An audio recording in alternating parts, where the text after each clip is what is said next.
Hello and good afternoon, everybody. Welcome to Bill Gray Legion Stadium at Champion Car Wash Field in beautiful Roseburg, Oregon. Today we bring you Doc Stewart's baseball on Family Fun Day here at the ballpark as the Docs get ready to host the Portland Barbers in a single 9-inning non-league matchup. I'm Joey Kieran. Great to be with you once again here this afternoon. I hope your Saturday treated you well. Doc Stewart's, of course, getting the victory against the Lewis Clark Twins yesterday, 10-5. Nice way to get the weekend underway. Now we try to wrap it up with a couple of victories and see if the Doc Stewarts can carry a 3-game winning streak and do what will be a huge doubleheader coming up on Monday against the Redmond Sunwest Generals. That's what's tomorrow. Today it's the Portland Barbers, who are always a tough team, 28-2 coming into this season's matchup. Fourth time these two teams have met. The Docs so far 0-3 against the Barbers, losing 2 up in Portland area at their place at Liberty High School, and then dropping a game against the Barbers in the Papa's Pizza tournament up in Eugene earlier this year as well. Doc Stewarts will see if they can get their first win against a Barbers team that looks to be a little bit short-handed here today. They were making the kind of trip down here, and being a non-leaguer, they decided there were maybe a few guys that had some other things going on. They would excuse them for today's matchup. So a little bit short-handed, but the Barbers nonetheless always dangerous as they make their way here to Champion Car Wash Field. It's a beautiful day. Sun is shining, and we're so happy to have you with us here for the Roseburg Disposal pregame show. You can let them make the run to the dump for you. Give them a call at 673-7122. That is the number to get in touch with Roseburg Disposal. Coming up here on the pregame show, we're going to have a word with Cal Robbins as we continue on with our player interviews, brought to you by Evergreen Family Medicine. Expect the unexpected at Evergreen Family Medicine. Serving Roseburg, Myrtle Creek, and Sutherland, Evergreen offers more than traditional primary care. You can always expect more from Evergreen. That'll be coming up here in just a couple of moments. I want to remind you that today's game is streaming live with video online at 541radio.com. You can watch it on our YouTube channel, 1490 The Score, and that is brought to you by the Cow Creek Tribe. If you're headed to our YouTube channel, make sure you hit that subscribe button. That way you can get notifications when we go live with another broadcast of Doc Stewart's Baseball here this summer. We'll go ahead and take the break. When we come back, we will have that word with head coach player Cal Robbins. Cal starting at third base today. Got a chance to talk to him. We'll have that for you here in just a second. After this 2-minute break on 541radio.com and on The Score, 92.3 FM and 1490 AM. Hey there, sports fans. Thanks for watching this local sporting event online at 541radio.com. Did you know there's more than one way to watch games online? You can watch games on your laptop or desktop computer, your tablet, or even your smartphone just by going to 541radio.com. But we also use YouTube to stream all of our video broadcasts, which means you could be watching this game on your big screen TV with a number of different streaming devices. You can stream our live YouTube broadcast through your PlayStation or Xbox gaming device, or through streaming devices like Google Chromecast, Apple TV, or Roku. There's plenty of ways to follow this live local sporting event. Plus, you can find past events archived on 1490 The Score's YouTube channel. Find us on YouTube and subscribe today to keep up with the latest in local sports coverage.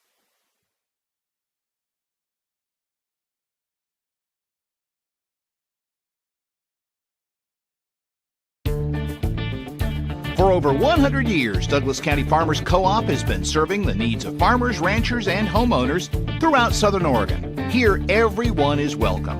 When you shop with us, you can expect good people, good products, and good advice. No membership needed. Just bring yourself, and we'll provide the expertise and products you need to tackle your next project. Douglas County Farmers Co-op, where everyone is welcome to shop. When the first Cascade branch opened in 1948, things were a lot different here. The fact they're still here says a lot about the way they do business. Staying in business for 75 years requires the cooperation of generations. It's the desire to learn and grow with your community. My account number is only 5 digits long. What that tells me is that this is a local credit union. Cascade Community Credit Union would like to thank you for 75 years of growth and support here in Douglas County.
To expand your portfolio? Consolidate your investments with Palm Wealth Management. Our trusted team makes it easy to diversify and track your investments. Let Palm Wealth Management coordinate your financial strategy. Call Palm Wealth Management today. Successful companies have a very important secret. Good advertising works and makes them money. That's why your business should contact Lotus Media Group. Let us help you cash in with multimedia advertising.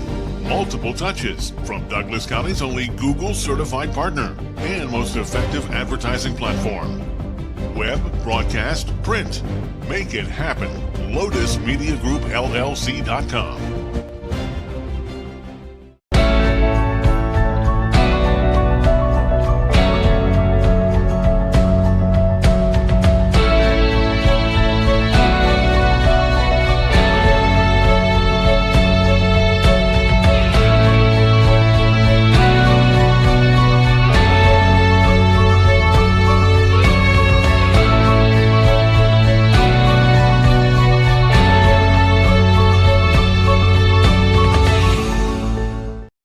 Looking for more local sports coverage? CBS Sports Radio 1490 The Score has you covered. Check out our homepage at 541radio.com for sports stories, scores, and podcasts. And follow us on social media. 1490 The Score is on Twitter, Facebook, and Instagram.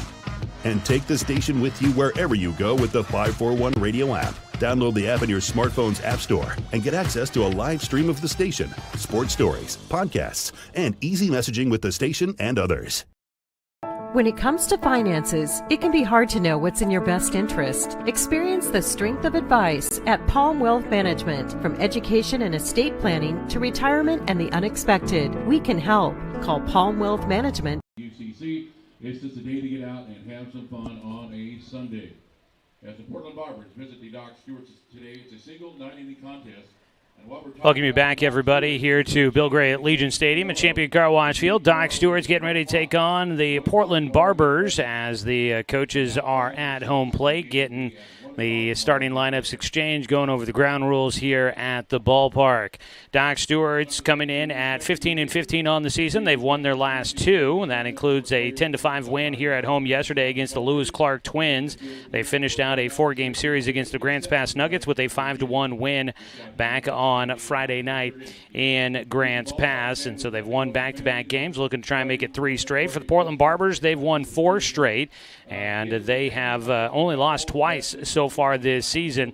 They have played the Doc Stewarts 3 times. They won 12-6 against the Docs back on July 5th in a game that was played in the Papa's Pizza tournament in Eugene. And then the Barbers also won early in the season back on June 14th, 8-5 and 4-3. A couple of tight ball games up at Liberty High School where the Barbers were able to prevail in that matchup against the Doc Stewarts. We'll see how things play out for the Docs here today as they get ready to take on the visiting Barbers. It is Family Fun Day here at the ballpark. We want to acknowledge a couple of sponsors that help make this possible. Knife River is one of those. They made it a free admission for everybody. So if you're tuning in right now and you're thinking, you know, we don't have much going on this afternoon, come on out to the ball game. It's free to get in. They've got the bounce house. They've got snow cones. They've got the kids running the bases after the 3rd inning. It's going to be a fun day here at the ballpark, and hopefully we'll get treated to a fun baseball game as well. So come on out and join us. Thanks to Knife River for that. Here is our national anthem for today.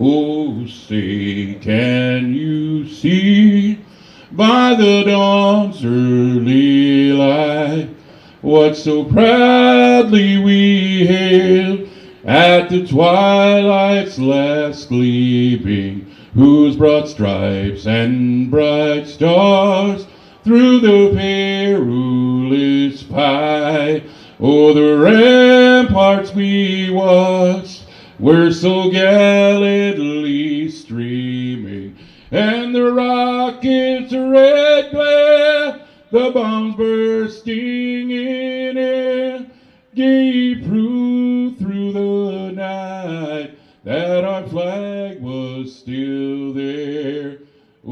say does that star-spangled banner yet wave for the land of the free and the home of the brave. Gentlemen, let's play ball on a Sunday. Kenny Sherman with our national anthem here at Champion Car Wash Field, and it is time now to get ready for today's ball game. The Barbers are the visiting team, led by their head coach, Joe Duran, in his 15th season at the helm of the Barbers, a state champion just a couple of years ago. Their starting nine will have center fielder Kainoa Santiago leading off, followed by Logan Nakamura at second base. Raiden Nakamura, the left fielder, will bat third. Gabe Coltman, the right fielder, batting in the cleanup position. Torsten Horsum, the DH, will bat in the 5 spot for starting pitcher Max Bishop. The first baseman, Connor Perry, batting 6th. Declan O'Brien at third base will hit 7th, batting 8th. And starting at shortstop, Jaden Nakamura. And then Kieran Kelly, the catcher, will bat in the 9 position for this Barber squad. That is a look at today's starting lineup for the Barbers. Defensively for the Doc Stewarts. Behind the plate, it's Amos Bowers. Out at first base, Jake Johnson. Logan Anderson at second base. On the left side of the diamond, it's Cal Robbins at third. Paxton Burke at short. And in the outfield from left to right, Ryan Shaver, Dane St. Clair, and Taj Flora. They'll look to support today's birthday boy. Yesterday it was Daniel Withers celebrating a birthday. Today, it's Riley Cheney, who's turning 17, and he's our starting pitcher in the ball game. Riley will get the baseball. He did face the Barbers back in that June 14th matchup. He threw 3 innings. He allowed just 1 run on 5 hits, no walks, 3 strikeouts, as he was a part of it was the first game of that doubleheader that the Docs ended up losing 8-5. They made a late rally in that one to get close. Cheney did a nice job of keeping the Docs in that game, pitching the final 3 innings. Unfortunately, the Docs did not come back to win it for him. He'll hope that the team can get him a victory on his birthday here today as we get ready to go. Cheney will face off against the lefty Kainoa Santiago. Santiago has been he was added to their game changer roster since the games that I called against the Barbers back on June 14th. Knight had the games at the Papa's Pizza Tournament, so this will be my first time seeing Kainoa Santiago. Don't have any details on him, was not on the roster, so I didn't pick up any information on him. He'll take high and away. He's got a 2-0 count to start against Cheney. Riley Cheney, 17 innings worked. He's making his 3rd start, 7th appearance. There's another pitch just off the outside corner. It goes to 3-0. Cheney has a 0-3 record so far this season, so looking for that first win of the year. And he will issue a walk to start things here. He didn't walk a batter the first time he faced the Barbers. Unfortunately, he does so against Santiago. Couldn't find the strike zone to get the game started. So that is a man on and nobody out for the Barbers. Logan Nakamura will bat. Cheney comes in with a 6.59 ERA. Misses low, a 1-0 count to start. Another lefty, Nakamura. There are 3 of them in the lineup, all related by what I was given information early on in the season. I think cousins and brothers in there. It's pitch in for a called strike, and Cheney has found the strike zone.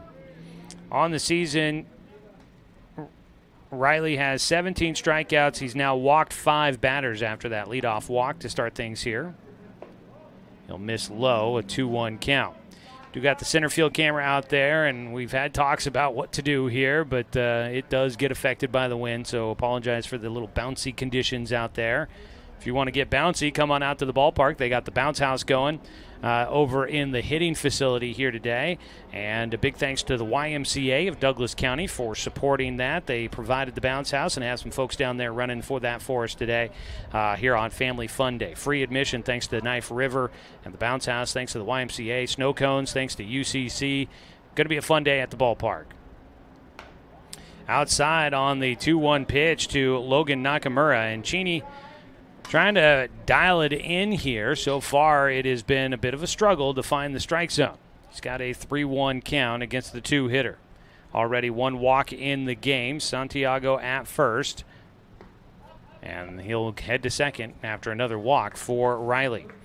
So back-to-back walks to start out the ball game. Not the way that the Docs were hoping to get things going here on this Sunday. And Cheney out on the mound, obviously frustrated with himself. Down in a squat out there, and here comes A.J. Doolittle out to the mound to have hopefully a mind-clearing conference out there on the mound for Cheney, see if he can get things kind of dialed back in here in this one. Nobody out, and while we have a break in the action, let you know today's game is brought to you by McClendon Smokehouse, a family-owned meat shop and smokehouse offering a wide selection plus fresh produce, baked goods, and a general grocery selection. Stop by on West Harvard Avenue. So that will be 2 runners on with nobody out. Still out on the mound, Doolittle talking with Cheney here, trying to settle him in and calm him down. Today's game also brought to you by Gibbs RV Superstore. You gotta get to Gibbs.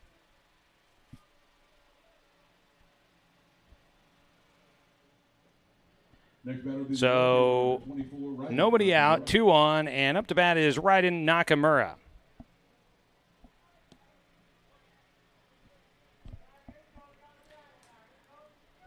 Nakamura, right-handed batter, starting in left field. Takes his first pitch in for a strike.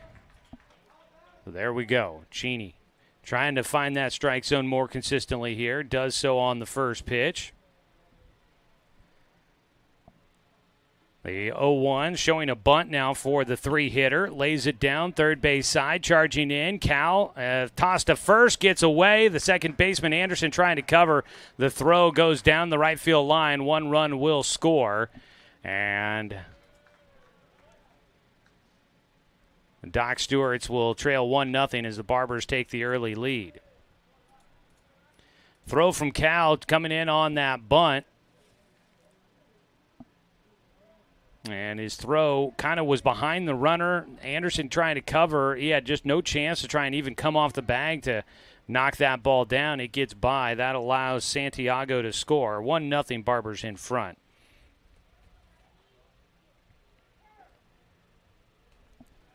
So it'll be a sack and a error for the Doc Stewarts. Sack bunt for Nakamura, and then into second base on the error. First pitch swinging away for Gabe Coltman. Launches it in the air out towards deep right center. Underneath it, Dane St. Clair makes the catch. He'll throw to third. It'll get cut off by Burke at short, and another run scores. It's 2-0 Barbers in front. Finally an out for the Doc Stewarts here in the top of the first. So giving away extra opportunities here for the Barbers has proven costly in the first inning. A couple of walks, an error, and now a sac fly for Coltman. And there's 1 out, 2 runs in. And Cheney will face the 5-hitter, Torsten Horsum. He'll take a first pitch strike. Horsum is a lefty at the plate. He is DHing for the starting pitcher, Max Bishop. Tries to lay down a bunt. That will go foul down the third base side. Strike 2.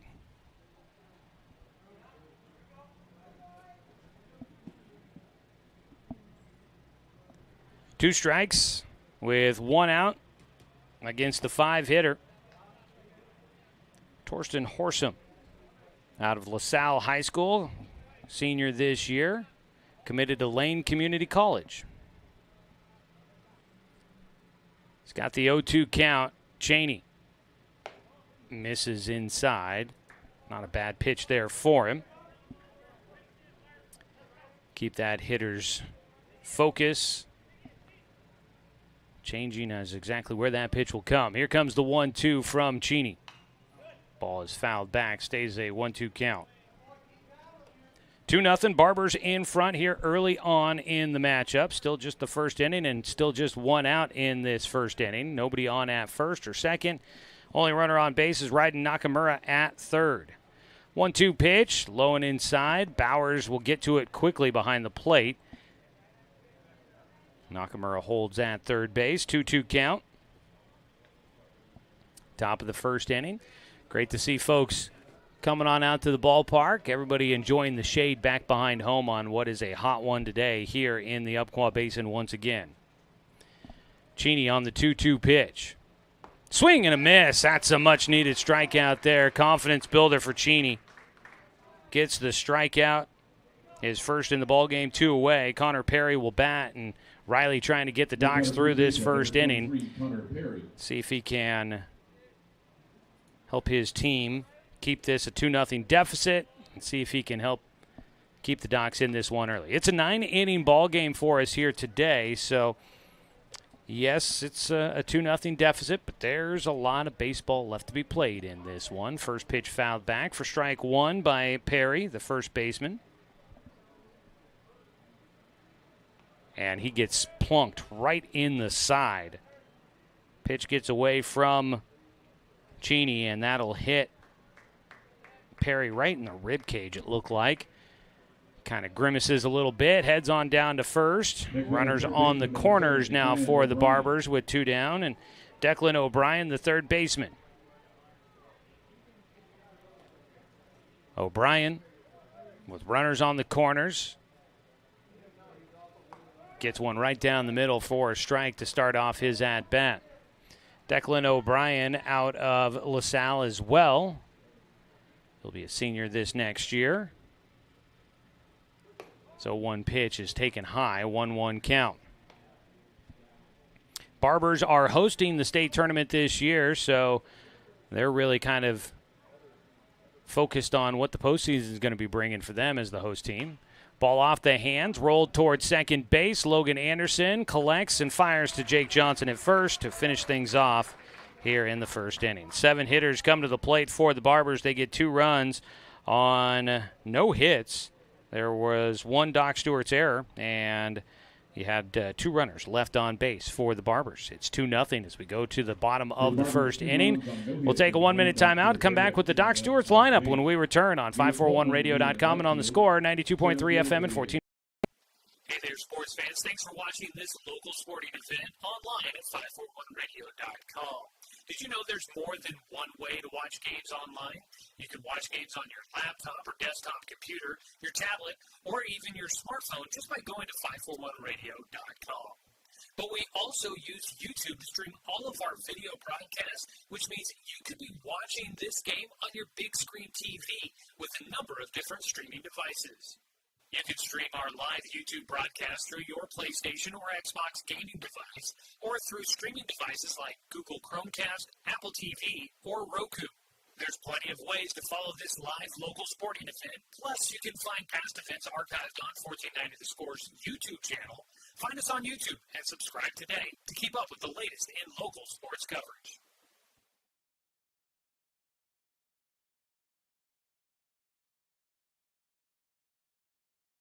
You'll see the gate out there, and that's where you'll meet up at. The bounce house for the little kids is in the hitting facility. That's where the bounce house is, courtesy of the YMCA. And Knife River getting you free admission to today's game for Family Day. I want to thank the YMCA and Knife River. Bottom of the first inning. Let's introduce you to today's starting lineup for the Roseburg Dr. Stewarts, led by head coach Tim Sester in his first year. Paxton Burke, the shortstop, leads off, followed by Logan Anderson at second base. Cal Robbins at third will bat third, followed by Taj Flora, the right fielder, hitting cleanup. Dane St. Clair in center field, batting fifth. Jake Johnson, the first baseman, will hit sixth. In left field, batting seventh is Ryan Shaver. The DH is Danner Wirtz, hitting eighth for the starting pitcher Riley Cheney. And the catcher Amos Bowers will round out the starting 9. They will face off against Max Bishop. He had a complete game victory against the Doc Stewarts. That was in the tournament, the 12-6 win over the Docs in the Papa's Pizza tournament back on June 5th. He pitched all 7 innings, allowed 6 runs, 5 earned on 9 hits. He had 3 walks and 5 strikeouts. He'll miss high and away against the left-handed hitting Paxton Burke for ball 1. Burke, the switch hitter, batting from the left side against the righty on the mound. Swinging away, pops that one up and out of play. It will get out for a 1-1 count. Burke, Anderson, Robbins due up here in the first inning for the Docs. Today's game brought to you by Gibbs RV Superstore. You gotta get to Gibbs, where RV means real value.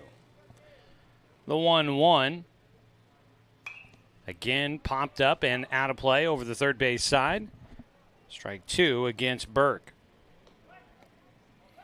Paxton Burke on the season. Take a look at his numbers here. Waits on the 1-2 pitch.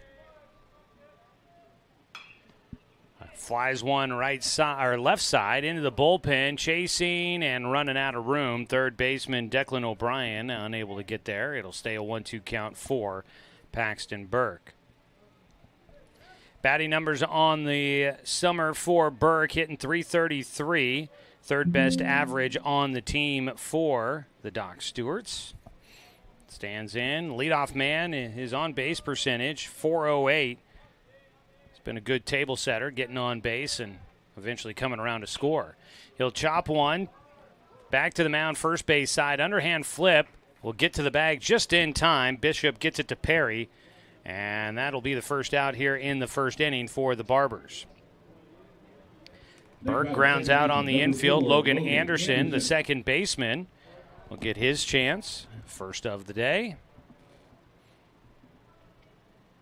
Nobody on, one away. Anderson batting .309 this summer. Will face Bishop for the first time today. He takes low for ball one.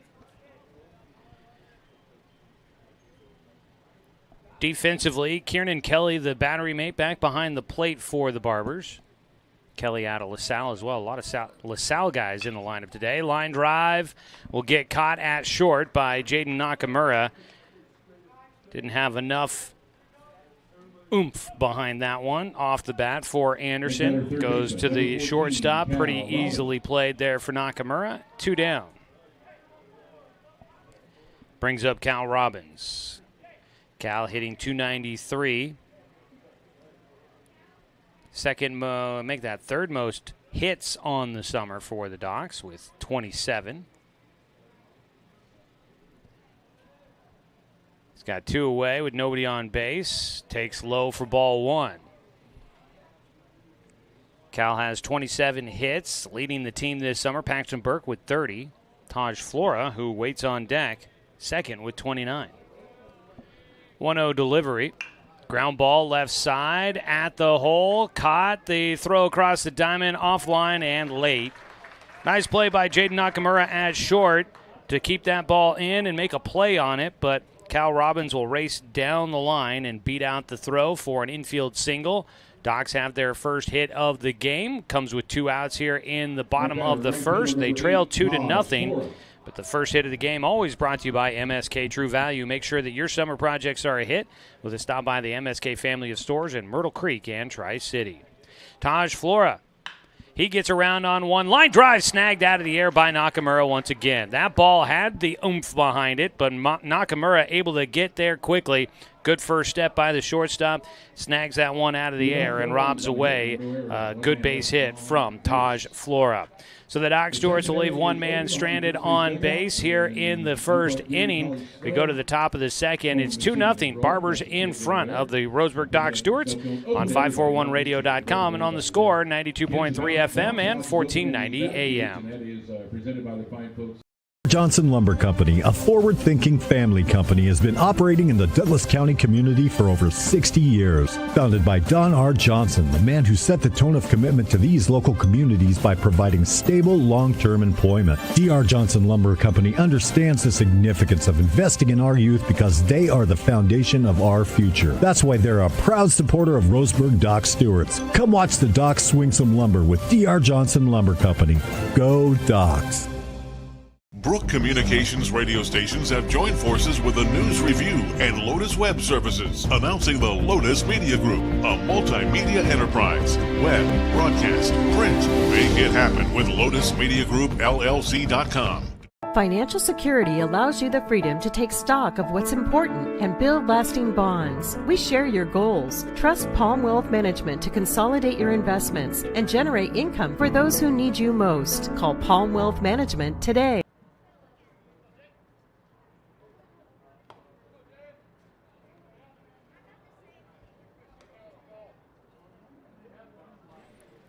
Well, we come back as the first pitch is delivered, and Jaden Nakamura, the shortstop, will get hit by a pitch. And one pitch into the second inning, the Barbers have a runner on at first. 1 on, nobody out. Barbers without a hit so far, but they have a 2-0 lead. 2 hit batters, 2 walks, an error. Docs right now not very sharp to start out this game, and it has come back to cost him a little bit. Pitch in for a strike, but Bowers can't catch it, and up to second base will go Nakamura. And as I say that, Doc's just a lot of self-inflicted wounds here. They get a first pitch strike, but off the glove for the catcher all the way to the backstop, and that puts a man into scoring position for the Barbers, who lead it 2-0. And now Kieran Kelly, the catcher, squaring to bunt. He'll put that ball down foul. And it's a 1-1 count.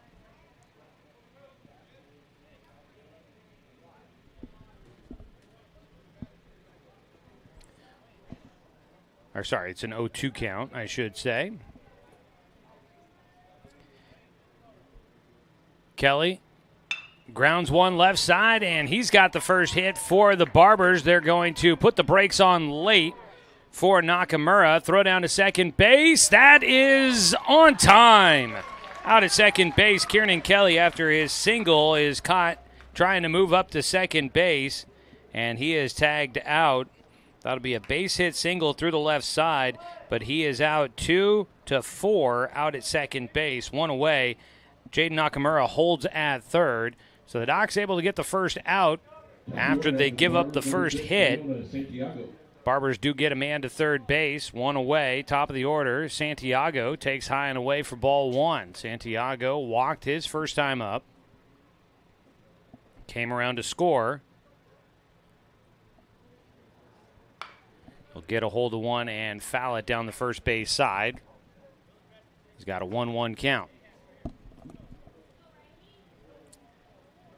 90 degrees here in the Umpqua Basin at the moment. According to the National Weather Service, we are looking at a projected high of about 98 this afternoon as a pitch in the dirt, 2-1 count. A little breezy at the moment. Sun is shining. The wind is kind of blowing in from center field at the moment, according to the flag in center field. Pop up out of play for strike 2 to Santiago, the left field or center fielder, excuse me. Read my own handwriting. The center fielder, 2-2 count with a man at third, trying to stretch out a 2-0 lead for the Barbers. Cheney will shake off the first sign he gets from Bowers. Sets, working out of the stretch. 2-2, ground ball right side. He'll get an out at first, but a run will come in. Logan Anderson pats the glove once, tosses to Jake Johnson, 2 away. RBI ground out. Nakamura scores from third after reaching on the hit by pitch. He'll come in to score. That's an RBI ground out for Santiago. And it's 3-0 Barbers in front here in the top of the second. Now it's Logan Nakamura, the second baseman. He'll take. 2-0 count. Ground ball towards short. In front of it is Burke with time. Heaves it across the diamond, and that will wrap things up in the second inning. But again, a free pass to start out the inning comes back, and the Barbers will capitalize on it. 1 run on 1 hit, no errors, and nobody left on base. Barbers have scored in each of the first 2 innings. They lead it 3-0 as we go to the bottom of the second.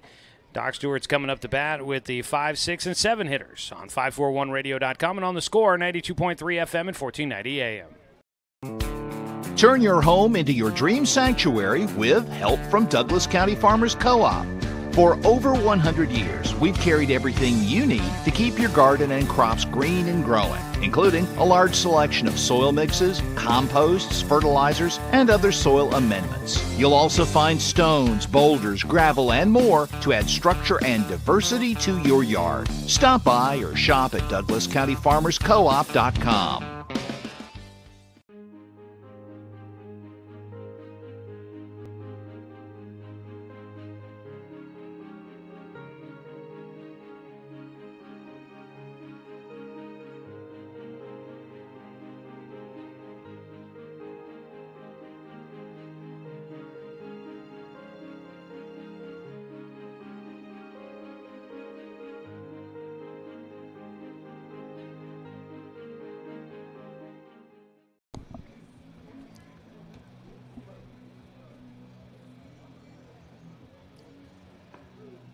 Family fun day here at the ballpark. Come on out, free admission. Still a lot of baseball left to go, so come on out and enjoy it with us.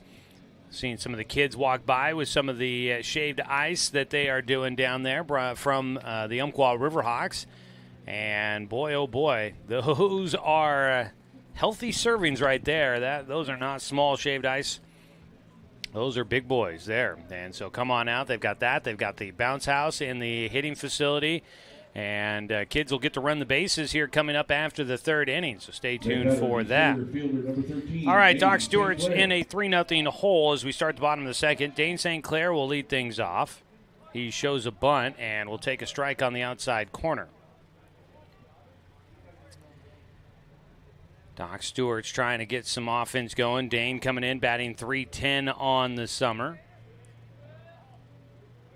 The 0-1 pitch from Max Bishop. Breaking ball. Dane got a piece of it, fouls it back to the backstop. Today's game brought to you by Roseburg Country Club, established in 1922, offering an 18-hole course with excellent year-round playability. Find out more at roseburgcountryclub.com. 0-2 pitch, high and away. St. Clair leading off. On deck is Jake Johnson, the first baseman, the on-deck hitter, brought to you by The Blind Man. If you're feeling the heat when you're on your deck, contact The Blind Man, a Hunter Douglas Gallery dealer in Roseburg. They can help you with several patio shade options to beat the summer heat. 1-2, outside. They also have other design options for your home, so visit blindmanroseburg.com for more details. 2-2 pitch, Bishop. Hands in front of the waist, now lifts up the glove and readies to throw the 2-2 pitch. Dane fouls it off, and it'll get out of play. He stays alive. 1 out. Nobody out. This is the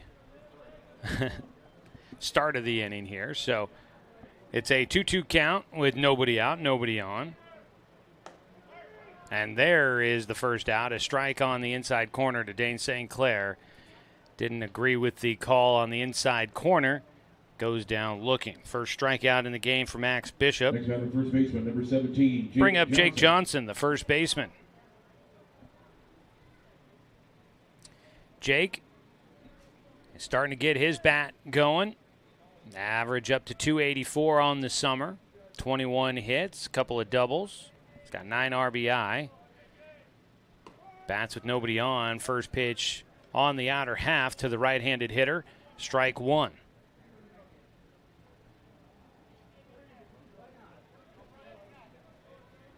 The 0-1 pitch from Bishop. Outside. Bishop had 5 strikeouts the first time he faced the Dogs. Pitched a complete game back on July 5th in the Papa's Pizza Tournament, which the Barbers made the championship game and then lost their second game of the year as they got shut out by Eugene. Jake will pop one up in the air. It gets out of play behind home. 1 ball, 2 strikes with 1 out and nobody on here in the bottom of the second.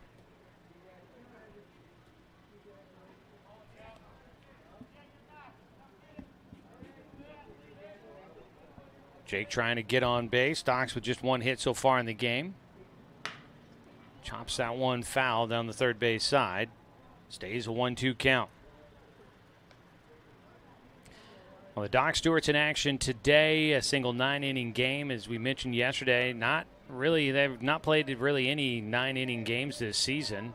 Used to be much more of a staple, but now get more into tournament play where they keep them at 7 innings. As Jake waits on the 1-2, it's inside. 2-2 count. When I first kind of got into this, not really a lot of tournaments. There's maybe 1 or 2 tournaments every summer. Now it's at least 3. Docs have played in 3 different tournaments this year. It's a 2-2 pitch outside, full count. Back when I first got started more than 10 years ago, you'd have a lot of non-league games against other Legion teams, and those non-leaguers a lot of times would be single 9s. It's a 3-2 pitch here to Jake. Gets around on an inside pitch, but fouls it down the third base side. So with all the tournaments, only more 7-inning games versus 9-inning non-leaguers. League games are always 7 innings, at least since I've been doing it.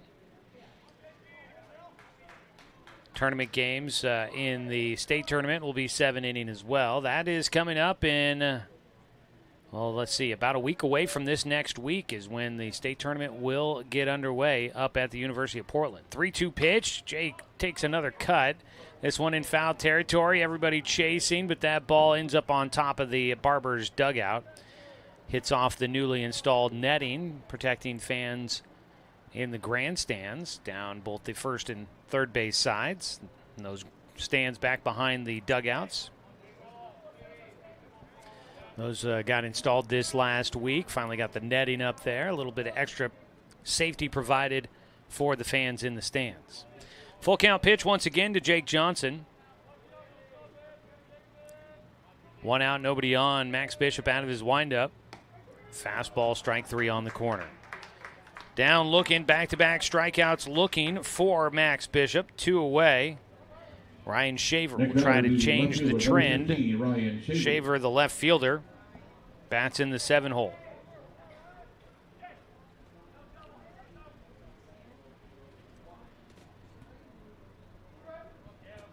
Shaver waits on the first pitch. Takes high and away, ball 1. Ryan Shaver has played in only 17 games. He's only got 43 plate appearances, 37 at-bats, but he's hitting .324 on the summer. It's enough to say that he's having a good year at the plate. He gets around on one, sends it high in the air. It's on the infield. I'm not sure who's going to get a chance at it, and nobody will. That ball will land in foul territory, stay in foul territory, and it'll be strike 1 and second life at the plate for Ryan Shaver.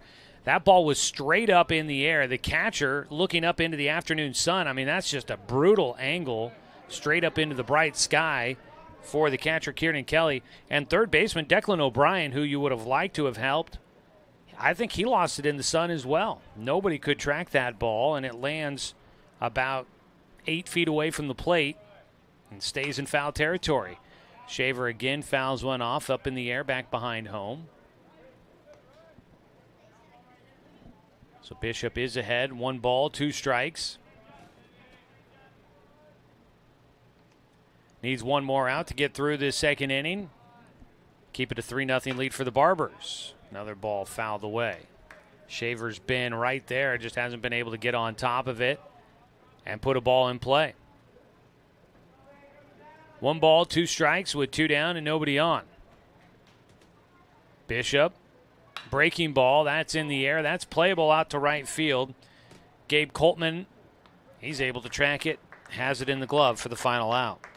Doc Stewart's go down in order here in the second. No runs, no hits, no errors, and nobody left on base. A pair of strikeouts for Max Bishop, and he will send us to the 3rd inning as the score is 3-0.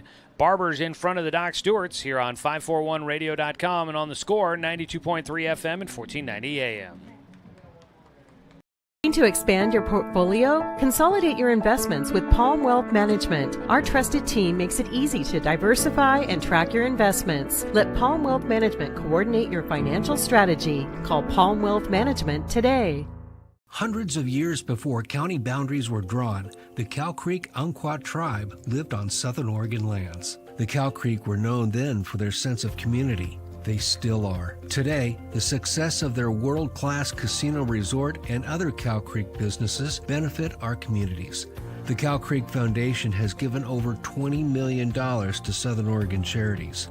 The Cow Creek Umpqua Tribe, a Southern Oregon tribe and a giving people. Brook Communications radio stations have joined forces with the News Review and Lotus Web Services, announcing the Lotus Media Group, a multimedia enterprise. Web, broadcast, print. Make it happen with Lotus Media Group, LLC.com.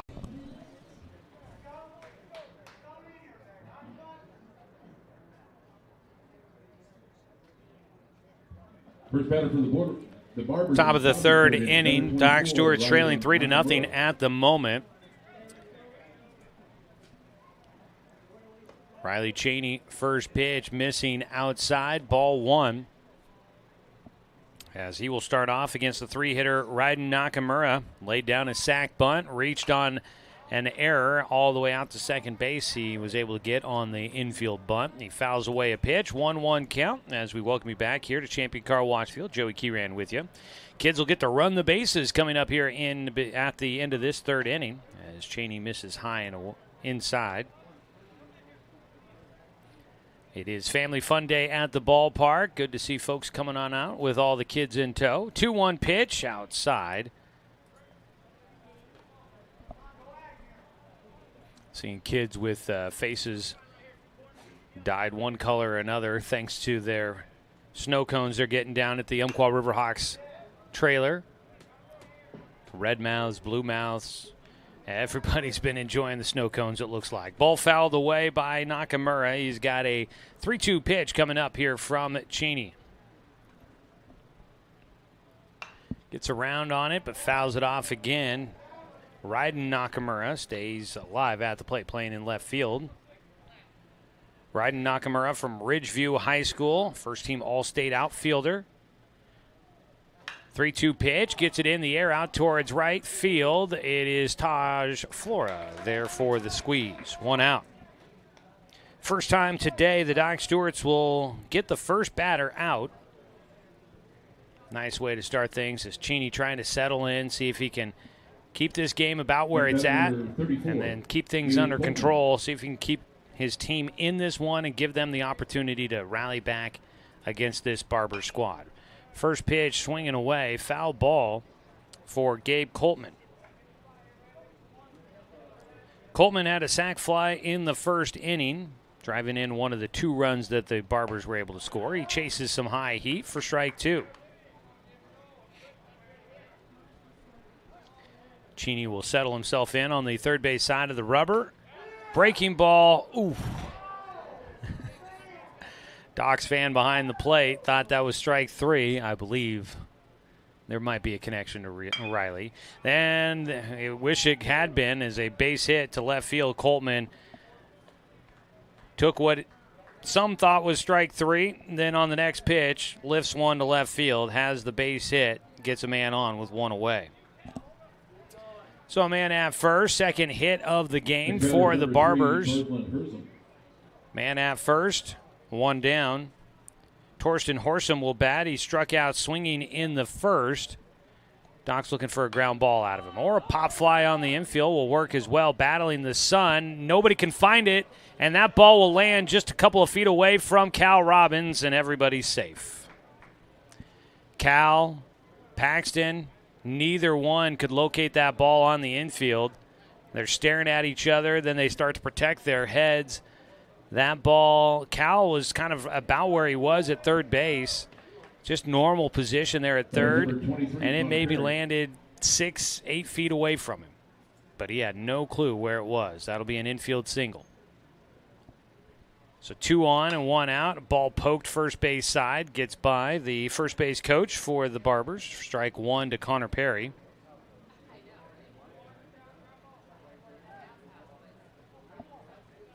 Runners at first and second. Doc's looking once again for a ground ball they can try and turn 2 with, but a pitch outside scoots by the catcher, and everybody moves up 90 feet. That will make life a little bit more difficult to try and turn that double play. Wild pitch, moving everybody up 90 feet. 1-1 count for Connor Perry. Hit by a pitch his first time up. The infield will play in with just one out. Line drive to left field. It's going to carry. It'll be caught by Shaver, sends it in, but it's going to be enough to drive in another run for the Barbers, and they have scored in every inning so far. They lead it now 4-0. That'll be a sac fly for Perry. 2 down. Declan O'Brien will come up to bat. He grounded out to second his first time up.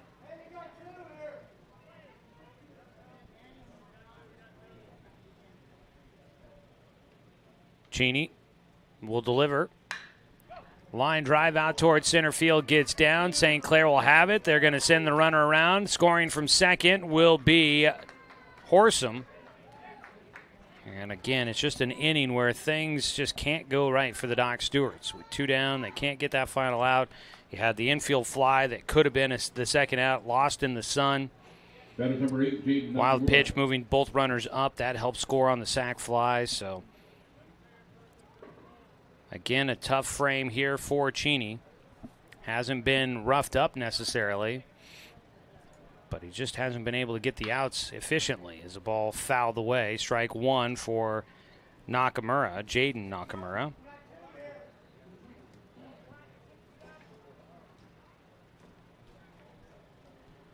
The 0-1 pitch inside.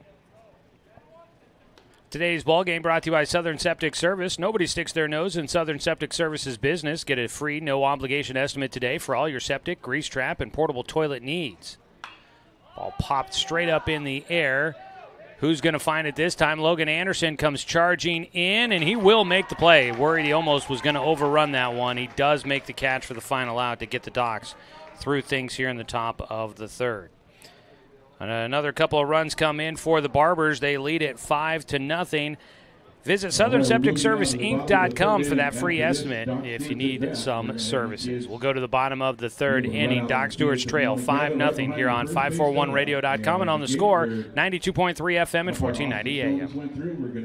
Communications radio stations have joined forces with the News Review and Lotus Web Services, announcing the Lotus Media Group, a multimedia enterprise. Web, broadcast, print. Make it happen with Lotus Media Group, LLC.com.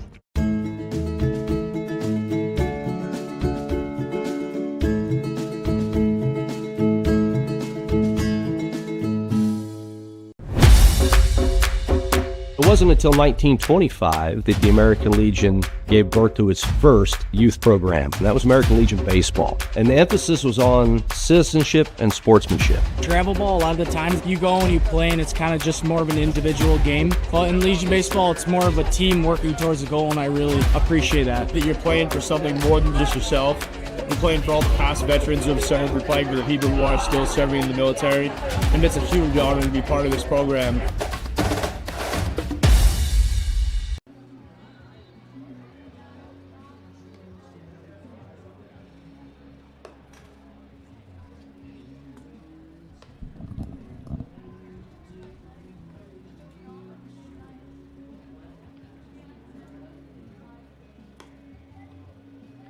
Bottom of the third inning.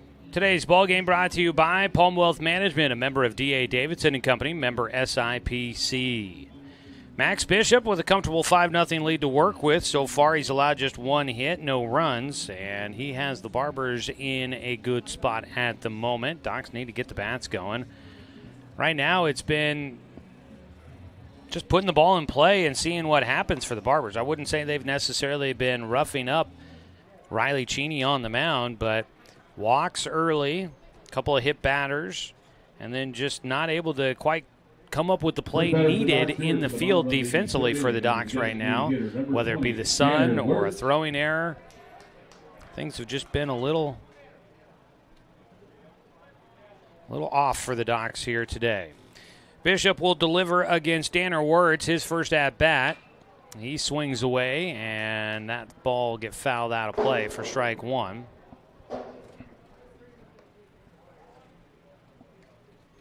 Danner Wirtz DHing here in this one.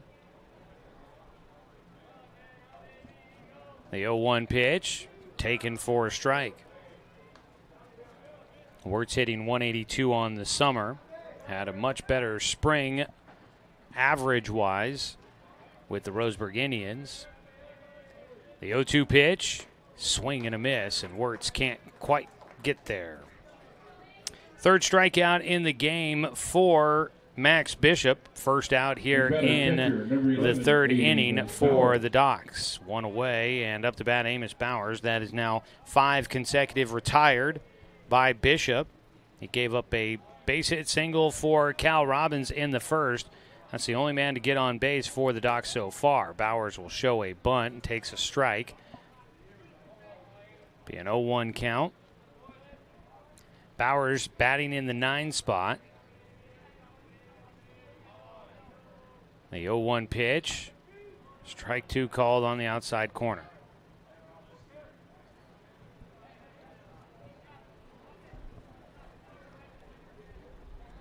Oh, 0-2 pitch for Bishop. Swing and a miss. Back-to-back strikeouts to start things here in the third. All right, kids, 2 down. Right out of the field, make your way down behind the first base dugout. The fun day, family fun day, kids run the bases coming up here in between innings. For those that are watching our live video stream, which is brought to you by the Cow Creek Tribe, we won't run any commercials. We'll keep it right here and let you watch the kids run the bases. Should be fun. 0-2 pitch. Excuse me, not 0-2. First pitch of the at-bat to Paxton Burke inside, low and inside, a breaking ball for ball 1. 2 strikeouts so far in this third inning. Nobody on base. Burke, the top of the order, up for a second time. The 1-0 pitch. Foul tipped into the glove for strike 1. And right now, Max Bishop wheeling and dealing against the Docs. A lot of kids making their way down to go run the bases. Some walking back with food. Ball fouled down the left side into the parking lot.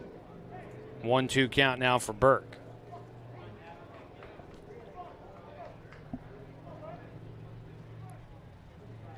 One ball, 2 strikes. Max Bishop on the mound. Working well against the Docs. Trying to get Burke for another 1-2-3 inning. Paxton will chop one third base side. Cut off by O'Brien. His throw to first in time. And that will get Paxton Burke for the final out here in the bottom of the third. So the Doc Stewart's unable to do anything here in the third inning. A ground out finishes it there. And that will do it for the third. No runs, no hits, no errors, and nobody left on base. The kids are running the bases here on 541radio.com and on the score. 92.3 FM and 1490 AM.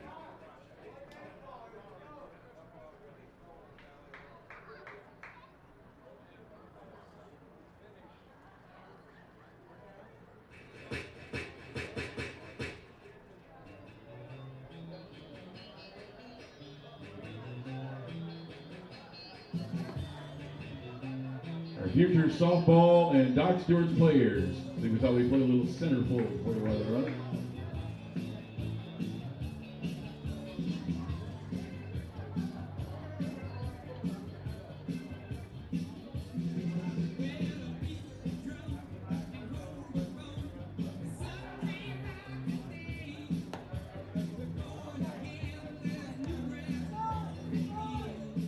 It is Family Day, presented by Knife River and YMCA.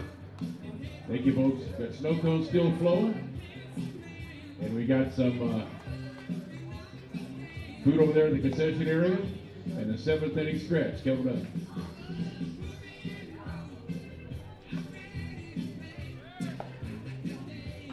Oh, the kids have some fun rounding the first to third here in between innings. Some late scragglers, some little legs out there, but they have a good time doing that. It's Family Fun Day here at the ballpark. Right now, unfortunately, not a fun day on the scoreboard for the Doc Stewarts. They trail 5-0 as we start the 4th inning here in this 9-inning ball game. Taking a look at our D.R. Johnson Lumber Company scoreboard update. 5 runs on 4 hits, no errors for the Barbers, no runs on 1 hit, and 1 error for the Doc Stewarts. As the ball lifted left side for a base knock for the 9-hitter, Kieran Kelly. We'll start things off, the 9-hitter on base for a second time with his second hit. So now make that 5 hits in the ball game for the Barbers. First pitch swinging away there for Kelly. 1 on, nobody out. Top of the order, Santiago, the lefty, will stand in. Takes outside for ball 1. D.R. Johnson Lumber Company, a progressive family-owned company, proudly supporting our local youth. Come on out and watch the Docs swing some lumber. D.R. Johnson, making lumber since 1951. A slow roller towards short. It was a spinner that gets under the glove for Burke, and taking an extra 90 will be Kelly. I think it's going to be a base hit, so not going to rule an error on that one.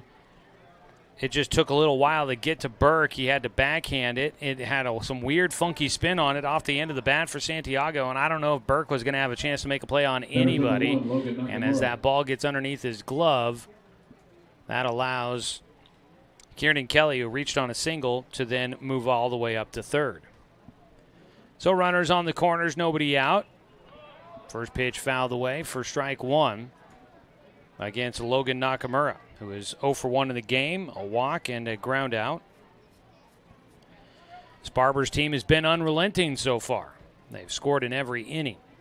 Showing a bunt, pitch bounces in. Bowers keeps it in front of him. That holds the runner at third, but up to second base goes Santiago. Stolen base for Santiago. He was running on the pitch. The 1-1 from Cheney. Fouled off. The infield coming in, looking to try and cut a run off at home if they get the opportunity. We're here in the top of the 4th inning. Doc Stewart's trailing 5-0. Ball fought off towards the dugout for the Barbers. Stays a 1-2 count. Warm one here today. Into the 90s here for the afternoon. Up to 93 is a swing and a miss. Cheney will get the strikeout for Riley, his second punch out in the ball game. Nakamura goes down. 1 away. Next batter is number 34. Doc still without a double play opportunity out there. Now Ryden Nakamura will bat. So the infield will play in continued. Strike on the corner for Nakamura, Ryden Nakamura. Infield will still play in with less than 2 outs, trying to cut a run off at home with 2 runners in scoring position.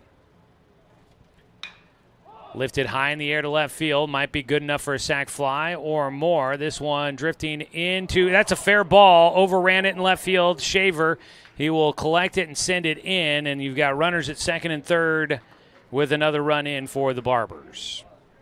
And it's just been a day for the Doc Stewarts. Shaver in left field overran the ball. It lands just in fair territory. And that allows Kieran Kelly to score. It'll be an RBI for Nakamura.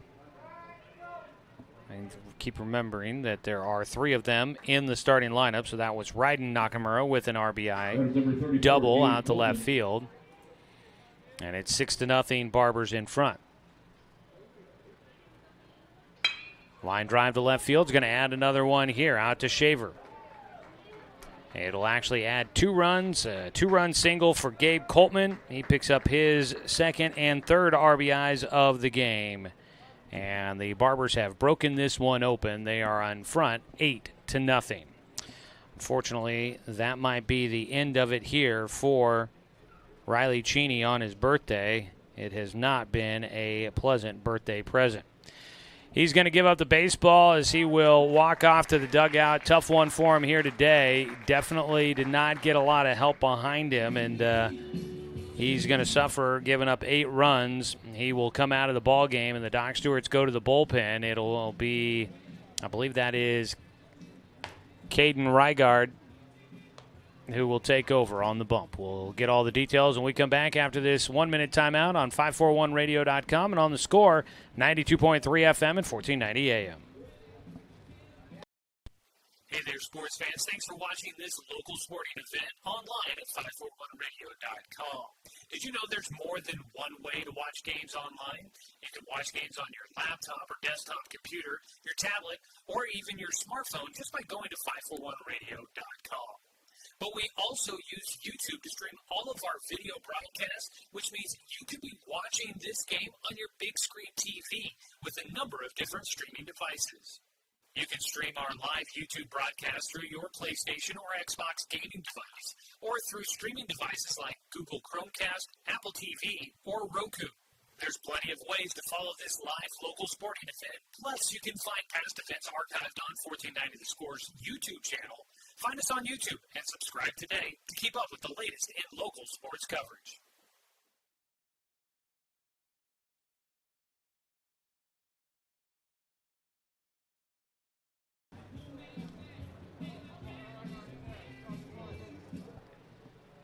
This pitching change is brought to you by Overhead Door Company of Roseburg. If your garage doors are broken or just need updating, make the call to the Overhead Door Company of Roseburg for a change.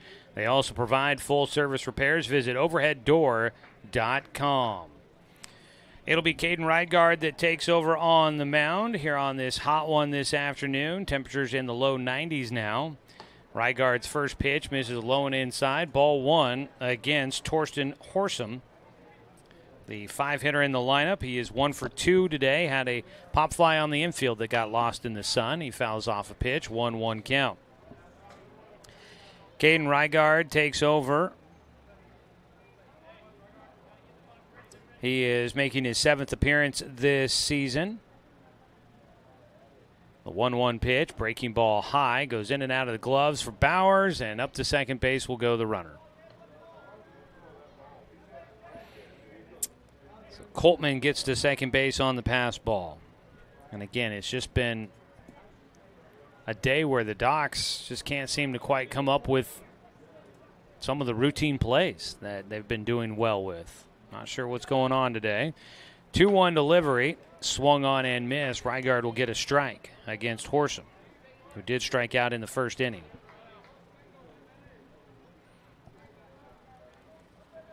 Two balls, two strikes.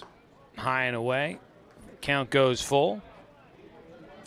Reigard, 14 2/3 innings worked. Unfortunately, he's got an 0-5 record on the year. His 3-2 pitch misses high for ball 4. Runners at first and second with 1 away. Reigard, 10 strikeouts, now 16 walks, and his ERA at 6.68 coming into the matchup. Runners at first and second with 1 away. Up to bat will be Connor Perry, swinging away on the first pitch into foul territory. Cal Robbins chasing. Now he's lost it, and it ended up in the dugout anyways, so no chance there. But these conditions are giving the Doc Stewarts all sorts of troubles here today. High, and we've seen it happen for the Barbers as well. A fly ball right up into the sun behind home that just got lost for the Barbers as well. Connor Perry back at the plate. A pickoff throw to second base. Goes the wrong side of the bag for Reigard. And Anderson unable to make a tag on the runner back to the bag. They might have had a chance to get Coltman out there, but throw goes to the wrong side. 0-1 pitch. High. 1-1 now for Perry. Connor Perry, without an official at-bat here so far today in 2 plate appearances. He's been hit by a pitch and a sac fly to left field. He almost got hit by another one. Leans back out of the way. That pitch just misses the front shoulder. 2 balls and a strike. Reigard takes a look to second, will deliver, hits the outside corner, strike 2. If your garage doors are broken or just need updating, make the call to the Overhead Door Company of Roseburg for a change. They also provide full-service repairs. Visit overheaddoor.com, our pitching change sponsor. Line drive back up the middle. It gets into center field. Dane St. Clair collects it, will throw in. The throw goes all the way through, couldn't get cut off, and everybody moves up 90 feet behind. 9-0 Barbers in front. Ball bounced right about the mound, and Jake Johnson was unable to scoop that one to try and make a throw to any of the other bases to try and catch the other runners moving up. So Horsham goes first to third. RBI single for Perry. That's the first pitch in for a strike to Declan O'Brien. So Perry drives in one, then advances to second on the throw. Horsham went to second on the base hit and then goes to third on the throw. And coming in to score was Gabe Coltman. Declan O'Brien with a 1-1 count. Infield playing in again. That ball is fouled away for strike two. It's been a long top of the fourth.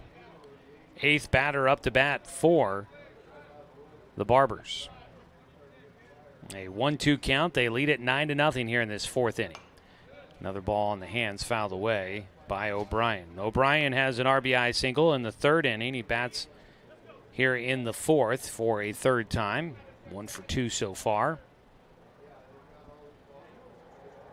The 1-2 pitch. Breaking ball from right guard stays up. 2-2 count. Bowers Industrial is a proud supporter of our local community and youth sports like Doc Stewart's baseball here on the radio. 2-2, misses low for Rygard. Full count. Docs do have somebody thrown in the bullpen. That is Tegan Sprague out there. Ball popped up. Shallow right field. Coming in is Flora. Going out is Anderson. Neither will make the play. And another run will score for the Barbers. They're on top 10-0. Docs fans, if you're tuning in, this has been an extremely frustrating game. There's an RBI single for O'Brien. I'm not sure if Flora couldn't find that, or he came charging a long run to get to a ball that was just in shallow right field. I don't know if he couldn't find it towards the end of that. Anderson gave an attempt trying to make a play on it at the end as the bat goes into the dugout for Jaden Nakamura. The lefty lost the handle. The follow-through sent that one into the Barbers dugout, sent everyone scrambling over there, and everybody's okay. Strike one on the swing and a miss. Runners at first and third with one out.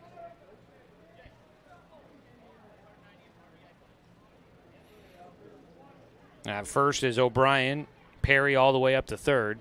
So I don't know if that ball also ended up in the sun, made it tougher for Flora to try and track down.